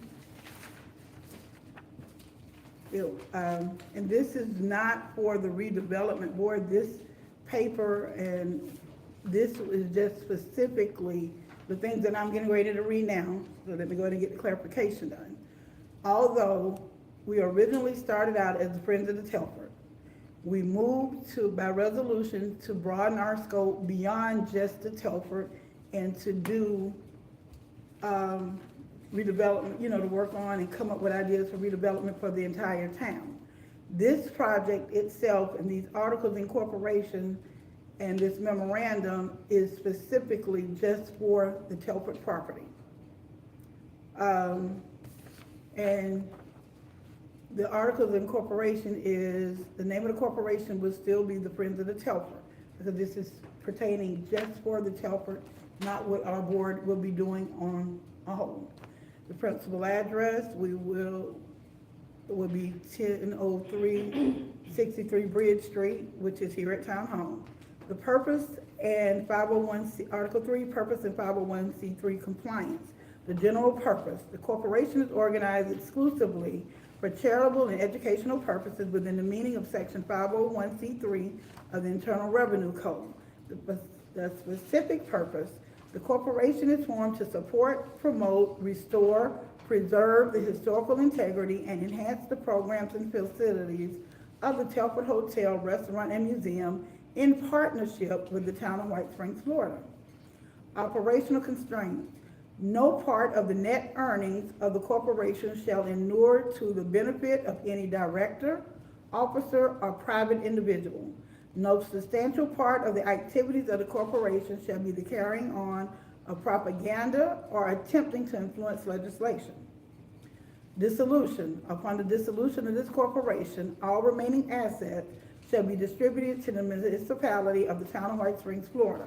Conversely, in the event of the dissolution or legal abolishment of the municipality, any assets or titles held by the corporation that was gained through joint efforts or municipal grants shall remain the property of the corporation to be used exclusively for its exempt charitable purposes. The registered agent was Nicole Williams Incorporated, the name Leslie John Bart.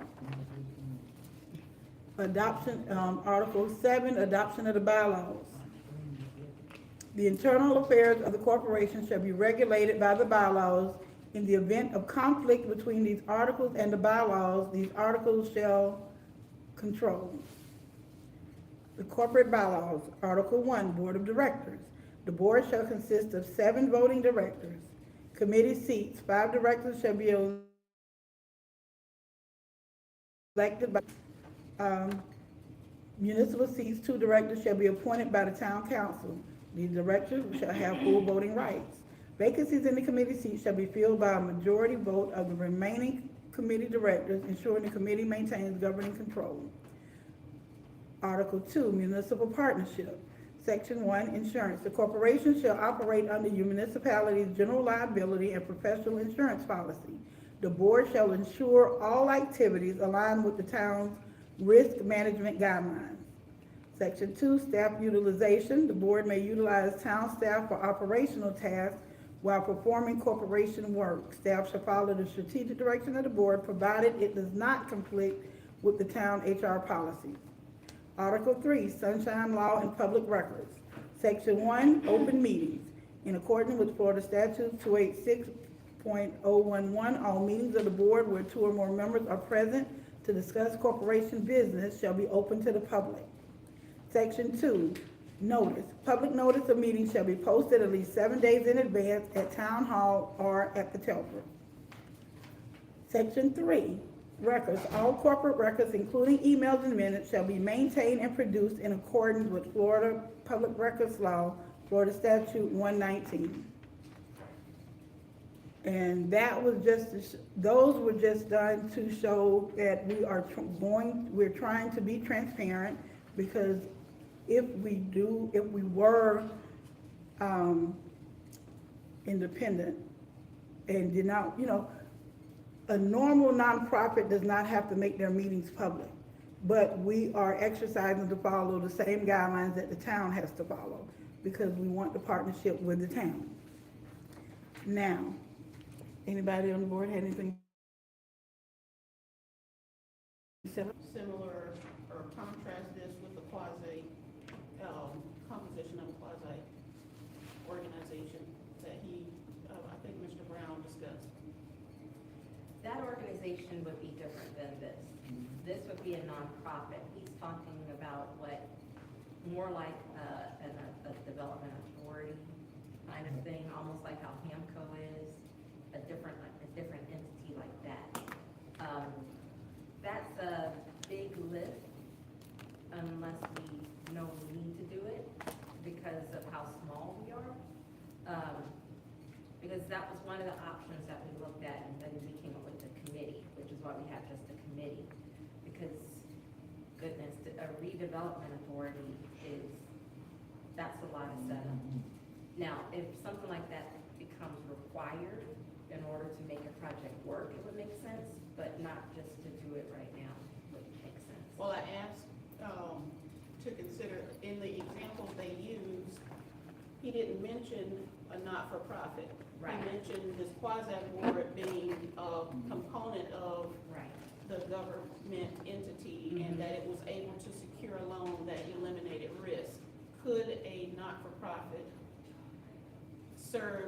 provide the same buffer?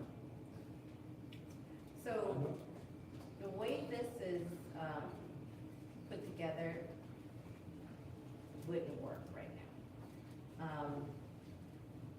You can't be an incorporator, I can't be an incorporator, because that would create a conflict of interest. Let's say if something happens between 2 entities and there's a disagreement, now we've got a conflict of interest. It could be that the Friends of Telford, different direction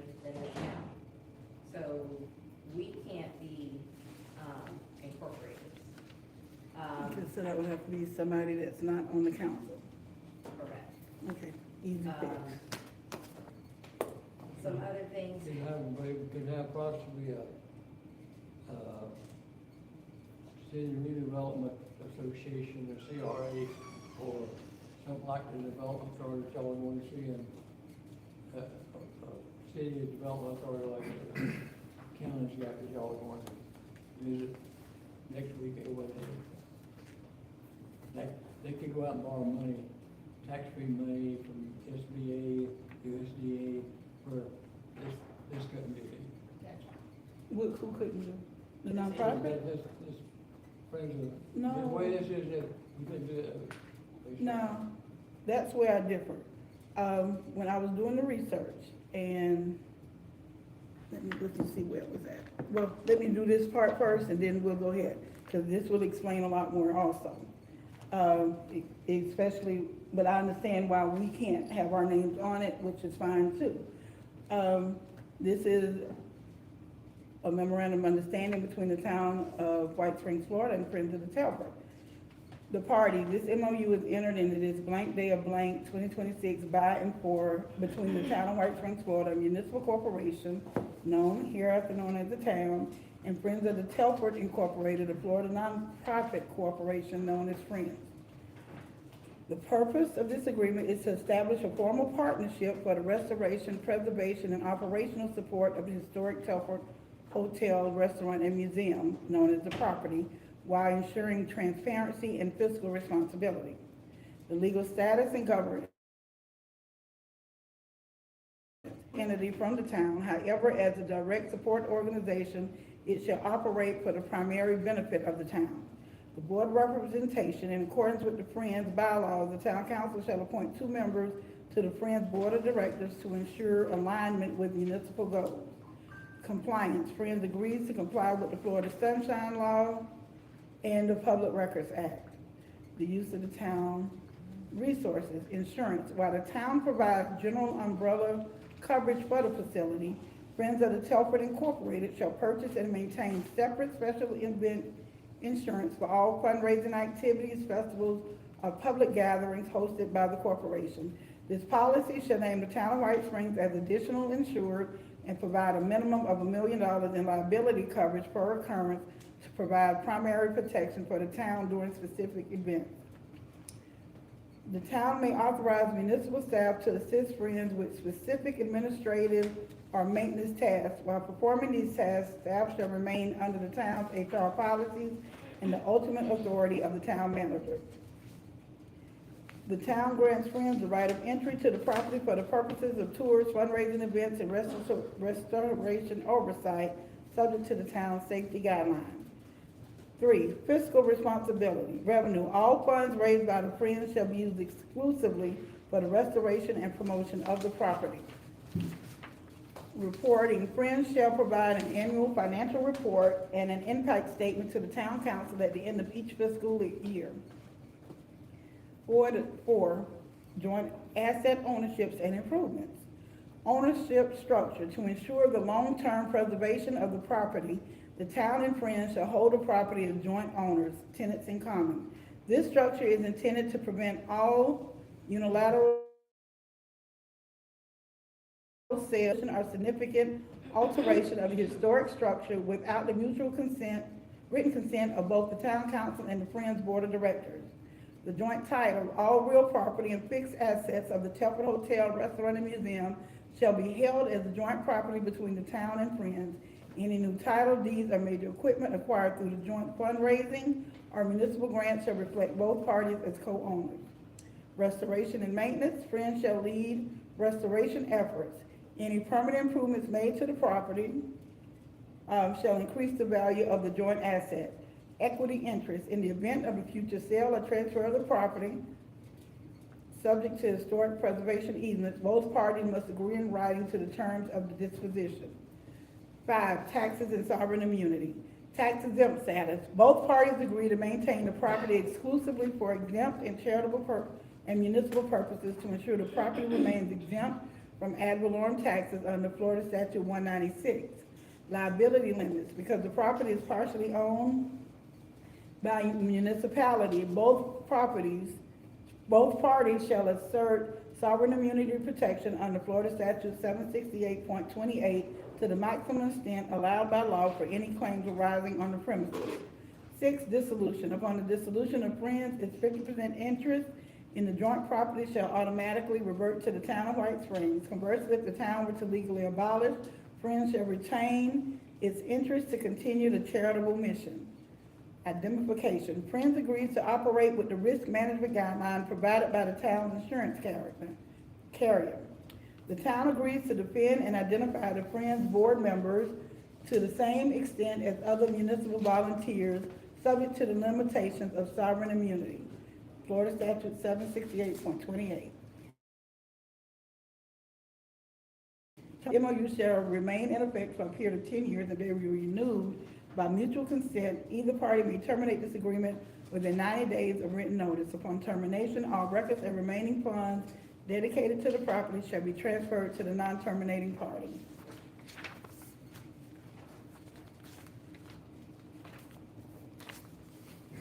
And then in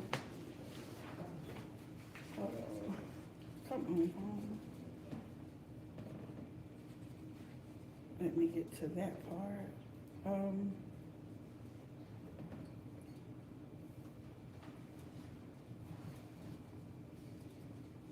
Sometimes I hate phones.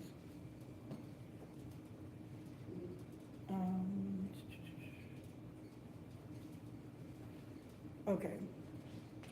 Now, this is a letter that I had written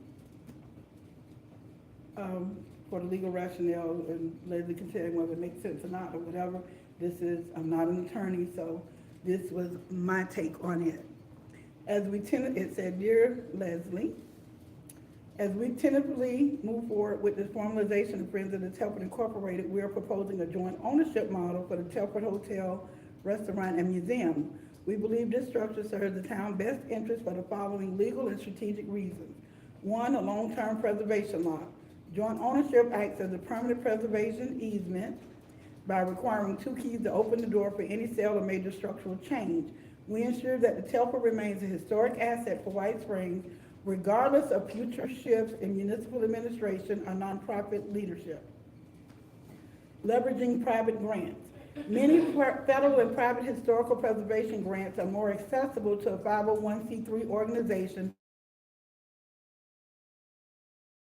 Interest allows the Friends to apply for these funds with the legal standing of property owner, directly benefiting the town's asset without increasing the municipal budget. Enhanced liability protection. We recognize the town's concern regarding liability.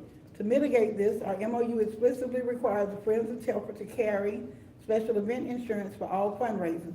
This creates a first tier of private insurance that protects the town's sovereign immunity and general fund from claims arising during nonprofit events. Sovereign immunity preservation. Under Florida Statute 768.28, the town's liability is capped. By maintaining the town as co-owner, we ensure the property continues to benefit from these statutory protections, which might be lost or complicated if the property were fully transferred to a private entity. We look forward to reviewing the specific deed language and an interlocal agreement with you to ensure this partnership is both transparent and legally sound.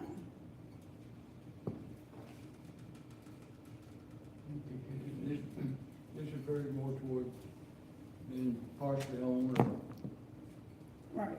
Partially owned, but a lot of times we've been talking about city not owning it, and then it's being referenced as a. Yeah. But this, you're probably right there, but I sure like our auditors. We can't do, like, share ownership. Wow. Because then the nonprofit will basically we're like gifting the nonprofit a government asset. It would typically. So I thought previously we were told a nonprofit and the municipality can partnership in certain things.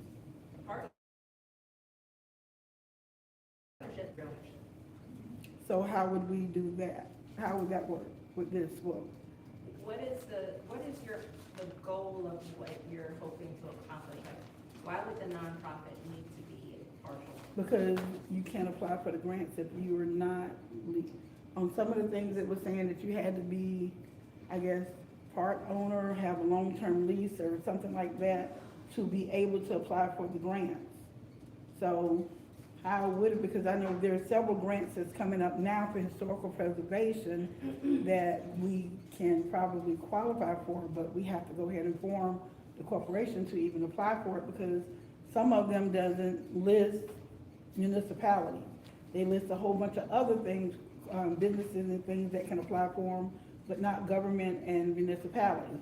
Then there are some grants I'm looking at that 501c3s and the municipalities can apply for, but then there are some that just government entities and municipalities can apply for. So what we're trying to do is, like, the main thing that's the concern of us was the part when we were saying, if we do all of this work and we are able to pull off this campaign thing that we have, that we want to do. Because we don't know if we can, don't know if we can't, but we're not gonna know until we try. And that's not even including all of the other stuff. But if we can, what's going to stop, if, just like it was saying with the shift in your municipal leadership, a new council can come in and say, oh no, we're gonna X all of this, everything's done, bye. We wanna protect us, but we also wanna make this joint venture with we have some standings with, I don't remember where it's at, but it's someplace that a prior council can't bind new council on certain, and I know there's some wording, I don't know where it's at now, so I want to make sure we don't get caught up in that. Leslie, excuse me. What do you, I think there's an opportunity for you to explain, just briefly, that a developer does all of this. Right, yeah, and I think that's where there's, the nonprofit basically can certainly help raise money, raise interest. But when we're talking about the other part, like acquisition, the nonprofit would not be in the restaurant. It would be the developer. That's the private entity, not the nonprofit. That's the nonprofit. It certainly helps. It helps the public part. Right. But the private entity of the public-private partnership is a developer or an investor, someone like that. Okay. And we don't want a nonprofit operating a hotel. Yes. We need experts operating a hotel, not a nonprofit. And then the other thing I think that you've got to take into consideration, because you're doing like a us and them, and you see how that's where the conflict is. Because you're trying, you know, the town and the friends, like you're interchanging kind of like where you are, because that's where the conflict is. But if the nonprofit is raising money for the Telford to help the town, then that's what it's about. It's about helping the town. It's not about what the friends of Telford get out of it themselves. Okay, I mean, the only thing that I think that everybody's concern was that once if we can get this project and get it done, we don't want the new council to come and say, okay, once you own it, you can tear it down. You can do whatever you want with it. We want to make it stay somewhere where it'll be written that it will stay a public entity. I mean, regardless of who's running the business, because right. I don't think any of us wants to run a business, because I don't have that business. I didn't go to school for business economics or any of that. Well, that agreement wouldn't be with the Friends of Telford. It would be with the investor. Maybe like some type of long-term lease or something like that, where there's like an actual contract in place. It wouldn't be where the Friends of Telford. So would the developers own it, or would the town be owned by the town, brought with, It could be the only owned by reason the I town did this stuff with the and partnership leased was to to the say developer. that because of the grant writing and stuff, the different grants that each entity would be able to apply for. The town- Not to say that, oh, we're gonna have 50% stations, because that's not really, that was just the best way I can figure it out to get these grants and do these fundraisers, and we be covered, while we do these fundraisers. No, a memorandum of understanding that is drafted carefully would be enough to show that you're doing this for a public purpose for the town, which would be typically enough. The property, I mean, there are different types of P3s that we're hearing about, you know, there's not one type. When we were talking about different things, you know, the lease and what it might be. A lot of that will be determined by who's interested in what they're proposing. But certainly the town can own the property. But then That's what I mean, I want the town to But then own we're the property. leasing the property to the developer to run the actual hotel. The town does not, the town will not operate a hotel. Right. So you're not recommending, we're not They operating. think that they would want to, but it's just the fact And that it we're would have trying to to, be professionals, it would have to be people who have experience in the hospitality business to run a hotel. No, you mentioned earlier the courtyard there, about having the lease it to them to operate it. Right. But still, I forget, what word you used when you talk about Right. that long-term deal that.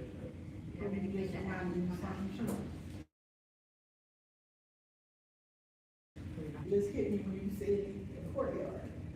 Nikki, if I could just add to the point of Attorney Barton, I think some of the things that you want to do are you're just ahead of, you're so ahead of the curve. And so the process, and I think this was pointed out, it is a slow process.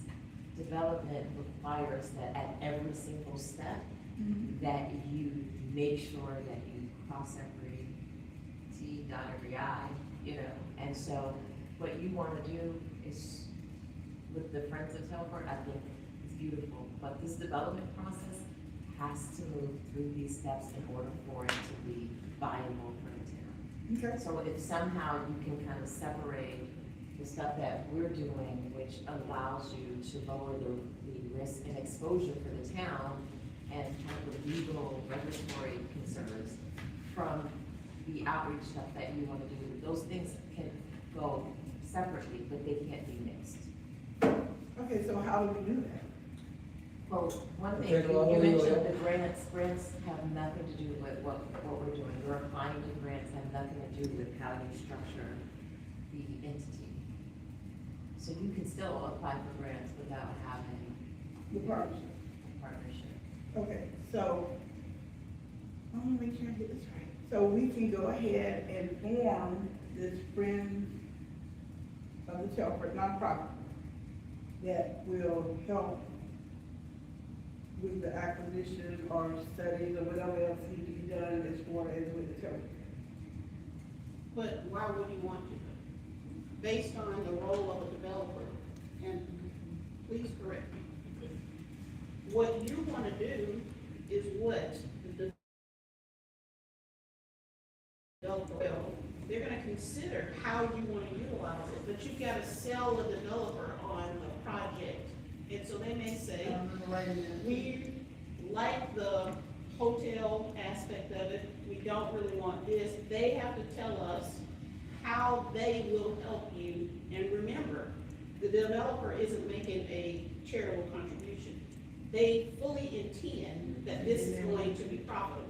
Right. So they're going to utilize that study 100% because they're not donating money to the town of Lake Springs. So in part, we've got to wait a moment. You can create Friends of Telford because other entities do. Columbia County School Board has Friends of Columbia County School Board. that they raise funds and they buy books and they buy things that supplement, but it isn't connected at all to the school board. It is a nonprofit that stands alone and does their own thing. What you, I believe,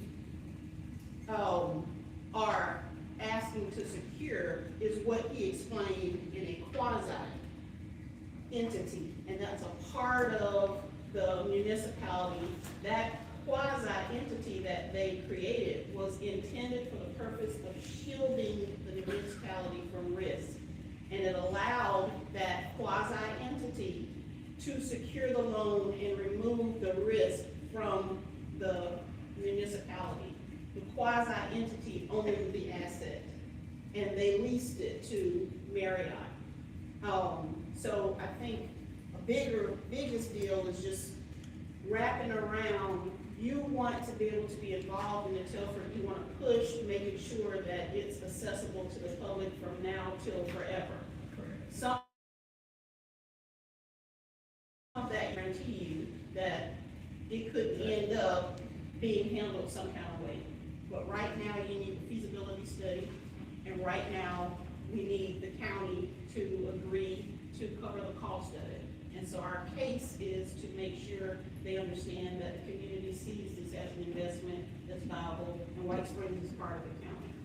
And that's where our energy, I humbly suggest, should be focused. That's it.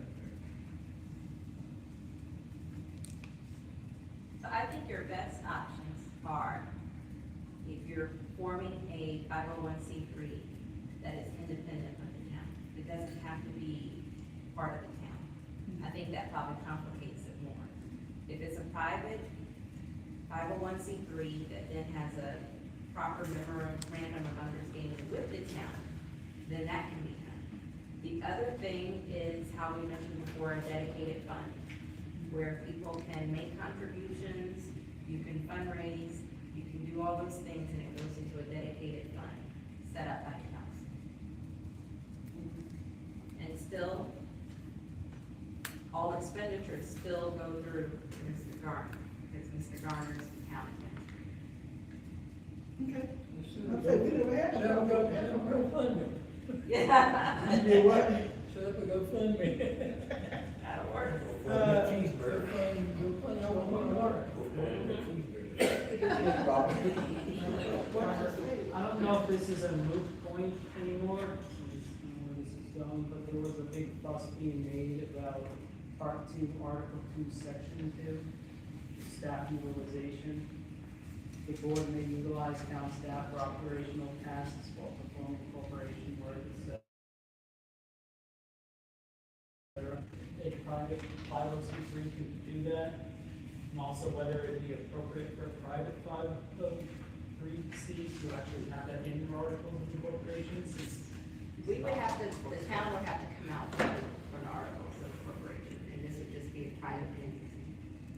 And I still think that there could probably be a conflict of interest review. I have to look into that more. I think they would probably want you to do. We could all be limited through some memorandum or something of understanding some kind of.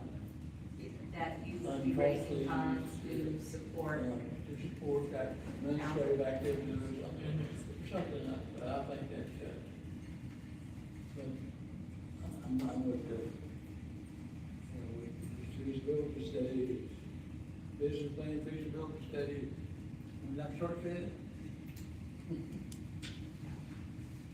So the town would come out of the articles of incorporation completely, and it would be a completely private 501c3, if they go that route. And that'll take you several months. Right, which is why doing a resolution is the easier path. Now, you could do both. You could do both. You could start with the resolution where you have the fund, the Telford fund, and start raising money, and if people want to make contributions, they could make it through there. We could do the proper letters acknowledging that contributions for a public purpose. Still, they'll have to check with their tax advisor, but that would be a letter we could provide them. And at the same time, you're setting up your friends of Telford, but getting that 501c3, the tax exemption. That's right. I think that's the easier route to go. If we come across a developer and you need to do that quasi entity, then we can look at doing it then, because then it would be worth it. But I wouldn't do it right now, not until we know if that's like how, just how they created it when they needed to create it. It would be sort of the same concept. If we need to create it, we could.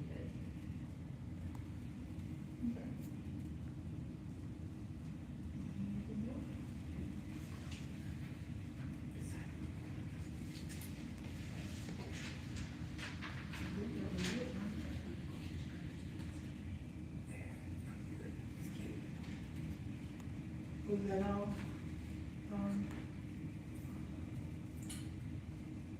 Okay, so to do the rest, so we should make a recommendation to do. The resolution setting up the special Telford fund. And for those on the committee, it would be, basically, we're still using the same town bank account, it would just be a new line item in QuickBooks. And so if people are making, contributions for Telford, then that money would specifically go into that fund. We would provide them a letter acknowledging receipt, and we would also provide them with what happens if the Telford doesn't go through. And I believe the way that we've got it set up is, they would get their, if they elect to get their money back, it would be pro rata. So for instance, if they gave us $1,000 and we'd already spent back, everybody would get their money. Yeah, and then if they didn't make an election of what they wanted to do, then the money would go to an organization, that's a charitable organization that's doing more than likely historic preservation, given the goal that's here. Is there a way to change that and update that to where it would become part of like the community redevelopment committee, so that we could do other things? Because the whole purpose of us rebranding this was not just to do the Telford, but, you know, other things in town, like the community center was mentioned, park cleanup, like several park cleanups. Or mentioned, you know, there are trees down at one of the parks, to have, you know, trees removed or refurbish, you know, something, you know, the playground equipment or I could ball field or bleachers, how much, you know, we're never gonna get those bleachers back to be, you know, for, you know, scrap metal. Oh, yes, ma'am. Places, five seaters without Yeah. the safety roll around, you're looking at, about $4,000. Yeah, so, you know, unless. They're not gonna make him, are we gonna request restitution? We have, you can be a jailbird, You're not gonna get money out of it. Yeah, you're not gonna get money out of it. So, He's not gonna be in there. well, you won't ever be able to make no, that's what I'm saying is to broaden that scope, since we have broadened the scope of this, is to make that fund, be a community redevelopment fund that we would then come, you know, have community input as to what the next thing to do You is. said we could do what, like 5,000?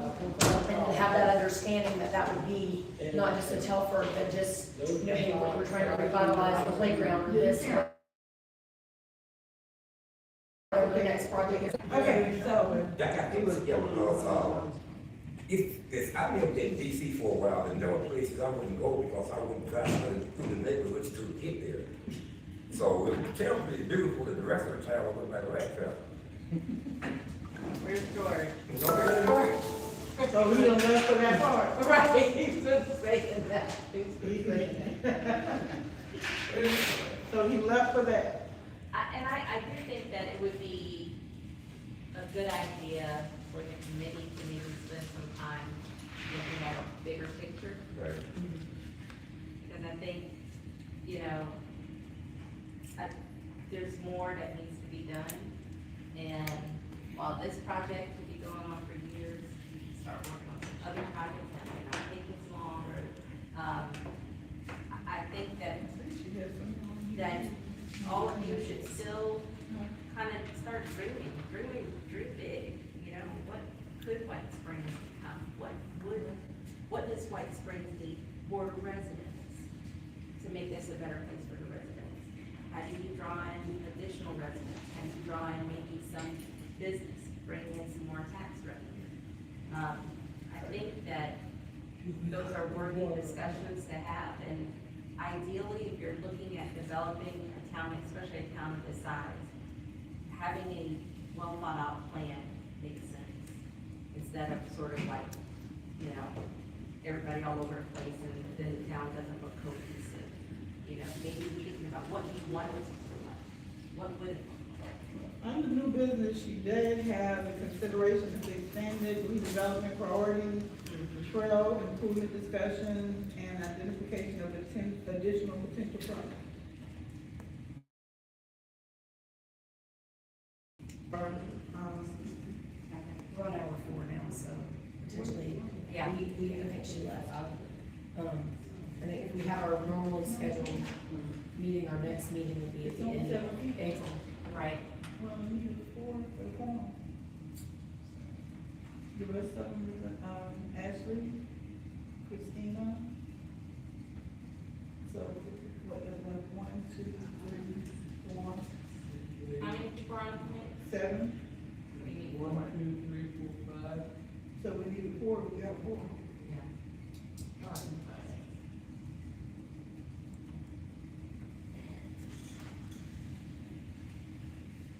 But Rose already gave the presentation, we just didn't have a quorum at the last meeting, but she was right on all 4 of them. Oh, yeah. He was on board with everything but that data center. I think that was the big no from everybody was looking crazy on that one. Money I'm generator. ready to buy something. Well, it's good information to have, and that gives us something to keep discussing. So are we gonna make a recommendation for her to do the resolution so we can? What name you put in? Resolution that It's gonna could be- change it to where the money goes to the community redevelopment committee if it's unused. Yeah.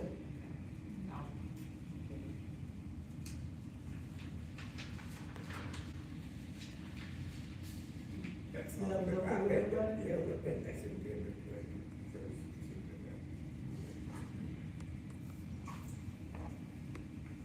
So that resolution is 2026-25. That would set up the fund. Changes that you made when we were sitting here about the naming and the donations and all that. Oh, I will get this back to you. Ooh. I'll add in about the naming. I'll add in the naming. I think you put it in. I think I did say something, but I'll make sure it's added in naming rights, and what was the other one, sponsorships? Okay, I'll make sure that gets added back in, or added You in said it was 2026. 25. Anything else? Yes. To adjourn? Is there Or anything the else? resolution? If y'all want to do the recommendation or not. Yeah. Let's do that in the next meeting. I make a motion that we ask Leslie to amend resolution 2026-25 to include, donations to roll into the community development. That's Funding. It has been moved in second, all in favor? Alright. 4-0.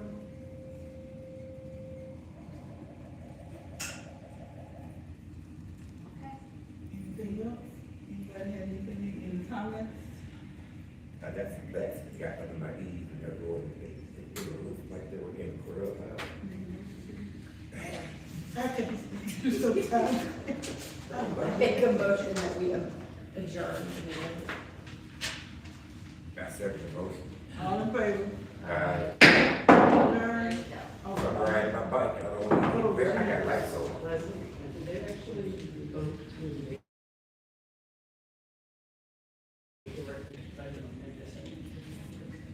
Oh, my.